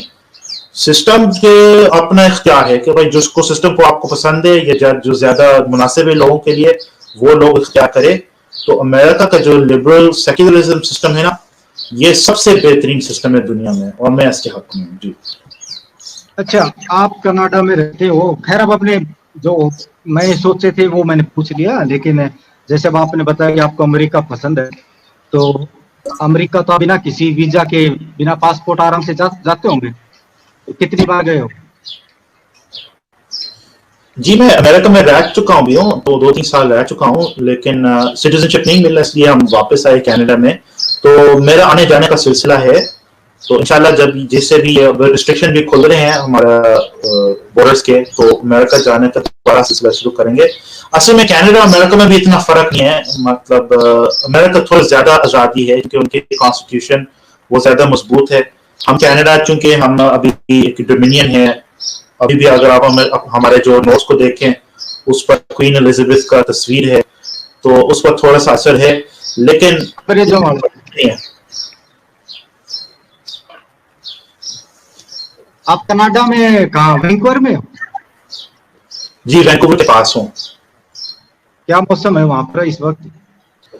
मौसम आप समझे जहाँ पे मैं हूं ना, एक आइलैंड पे हूँ, उसको कहते हैं वैंकूवर आइलैंड, बेहतरीन मौसम है। तो इसलिए मैं चाह रहा हूँ कि हम बात को मुकम्मल करें, क्लोज करें, क्योंकि मैंने बाहर जाना है, मौसम को एंजॉय करना है। तो ये आपने बड़ी अच्छी बात की, मौसम को याद दिलाया कि मौसम बड़ा अच्छा है इधर आज। संडे को एंजॉय करना, मैंने भी इसीलिए आज मैसेज किया, मुखास संडे है तो आज ही करते हैं बात। चलो सर, फिर कभी करते हैं बात। मेरे काफी चीजें आपने क्लियर की कि इस्लाम में भी लोग लिबरल इस लेवल तक हो सकते हैं, क्योंकि आजकल तो सर मैंने सोचा था कि ये सोशल मीडिया आ गया है और लोगों की पहुंच हर जगह हो गई है, तो अब रिलीजन में एक्सट्रीमिज्म कम होगा, लेकिन सोशल मीडिया ने तो रिलीजन वगैरह को और ज्यादा एक्सट्रीम कर दिया है। तो ऐसे में इतने खुले विचारों वाला आदमी पाकिस्तान जैसी सोसाइटी में तो सरवाइव नहीं कर सकता। आप कनाडा में हो इसलिए फ्रीडम एंजॉय कर रहे हैं, सही है? जी जी बिल्कुल, आपकी बात सही है। तो हम फिर बात करेंगे किसी, जो मेरे मन में अभी काफी बातें थी तो वो हम कर लेंगे, ठीक है सर, अगर आप चाहोगे तो आपको क्या लगता है? जी जी जरूर, मैंने आपको कह दिया कि आप हम मजीद बात करते हैं ना, अब अगले दफे का बात करते हैं। आप मेरा व्हाट्सएप आप पास है, तो जब भी आप चाहिए आप मुझे मैसेज सेंड करें कि अब जो है मेरे लिए बेहतरीन मौका है, मेरे पास टाइम है, तो अगर मेरे पास भी टाइम है तो जरूर क्यों ना बात करें। तो ये बात है, अगर आपको चाहिए तो मैं अपने कुछ दोस्त भी बता सकता हूँ आपके चैनल के बारे में, वो भी आकर देखें, वो भी पार्टिसिपेट भी करें, जिसे भी हम तय करें व्हाट्सएप में या बिहाइंड द सीन्स। तो आप मैं चैनल के लिए तो खैर डिबेट वगैरह नहीं करता, लेकिन अब चूंकि यहाँ पर रात के 2 बजे हैं, वरना मेरा एक दोस्त था जो आपसे कुछ पूछना चाहता था, लेकिन अब चूंकि अपन रात को बात कर रहे हैं तो वो यहाँ पर अवेलेबल है नहीं। लेकिन फिलहाल हम आपस में बात जरूर करेंगे अगली बार भी, और खासकर जो आपने अभी अभी एक चीज का जिक्र किया था कि इस्लाम में गाइडलाइंस हैं, कोई प्रॉपर सिस्टम नहीं है कि भाई इस तरह से देश को चलाओ। तो मुझे एहसास हुआ कि इसीलिए शायद मोहम्मद साहब के जाने के बाद जो विवाद हुआ था, आपको पता है ना, सत्ता के लिए वगैरह वगैरह। जी जी ठीक है, तो उसके बाद भी आज मौलवी पूरी तरह से ये दावा करते हैं कि दुनिया के लिए बेहतरीन निजाम सिर्फ वही है। तो हम इस बारे में बात करना चाहूंगा हम अगली बार। ये टॉपिक बहुत अच्छा है, इस पर आप बात करते हैं अगली दफा, क्या ख्याल है? जी ठीक है सर, हम 1 घंटे बात करेंगे अगली बार इसी टॉपिक पर, नेक्स्ट संडे को करेंगे, ठीक है सर? जी ठीक है, नेक्स्ट संडे करते हैं, ठीक है, लगभग इसी टाइम। ओके सर, ठीक है। तो सर हमारी तरफ से आपको नमस्ते, फिर मिलते हैं अगले वीडियो में। जी ओके।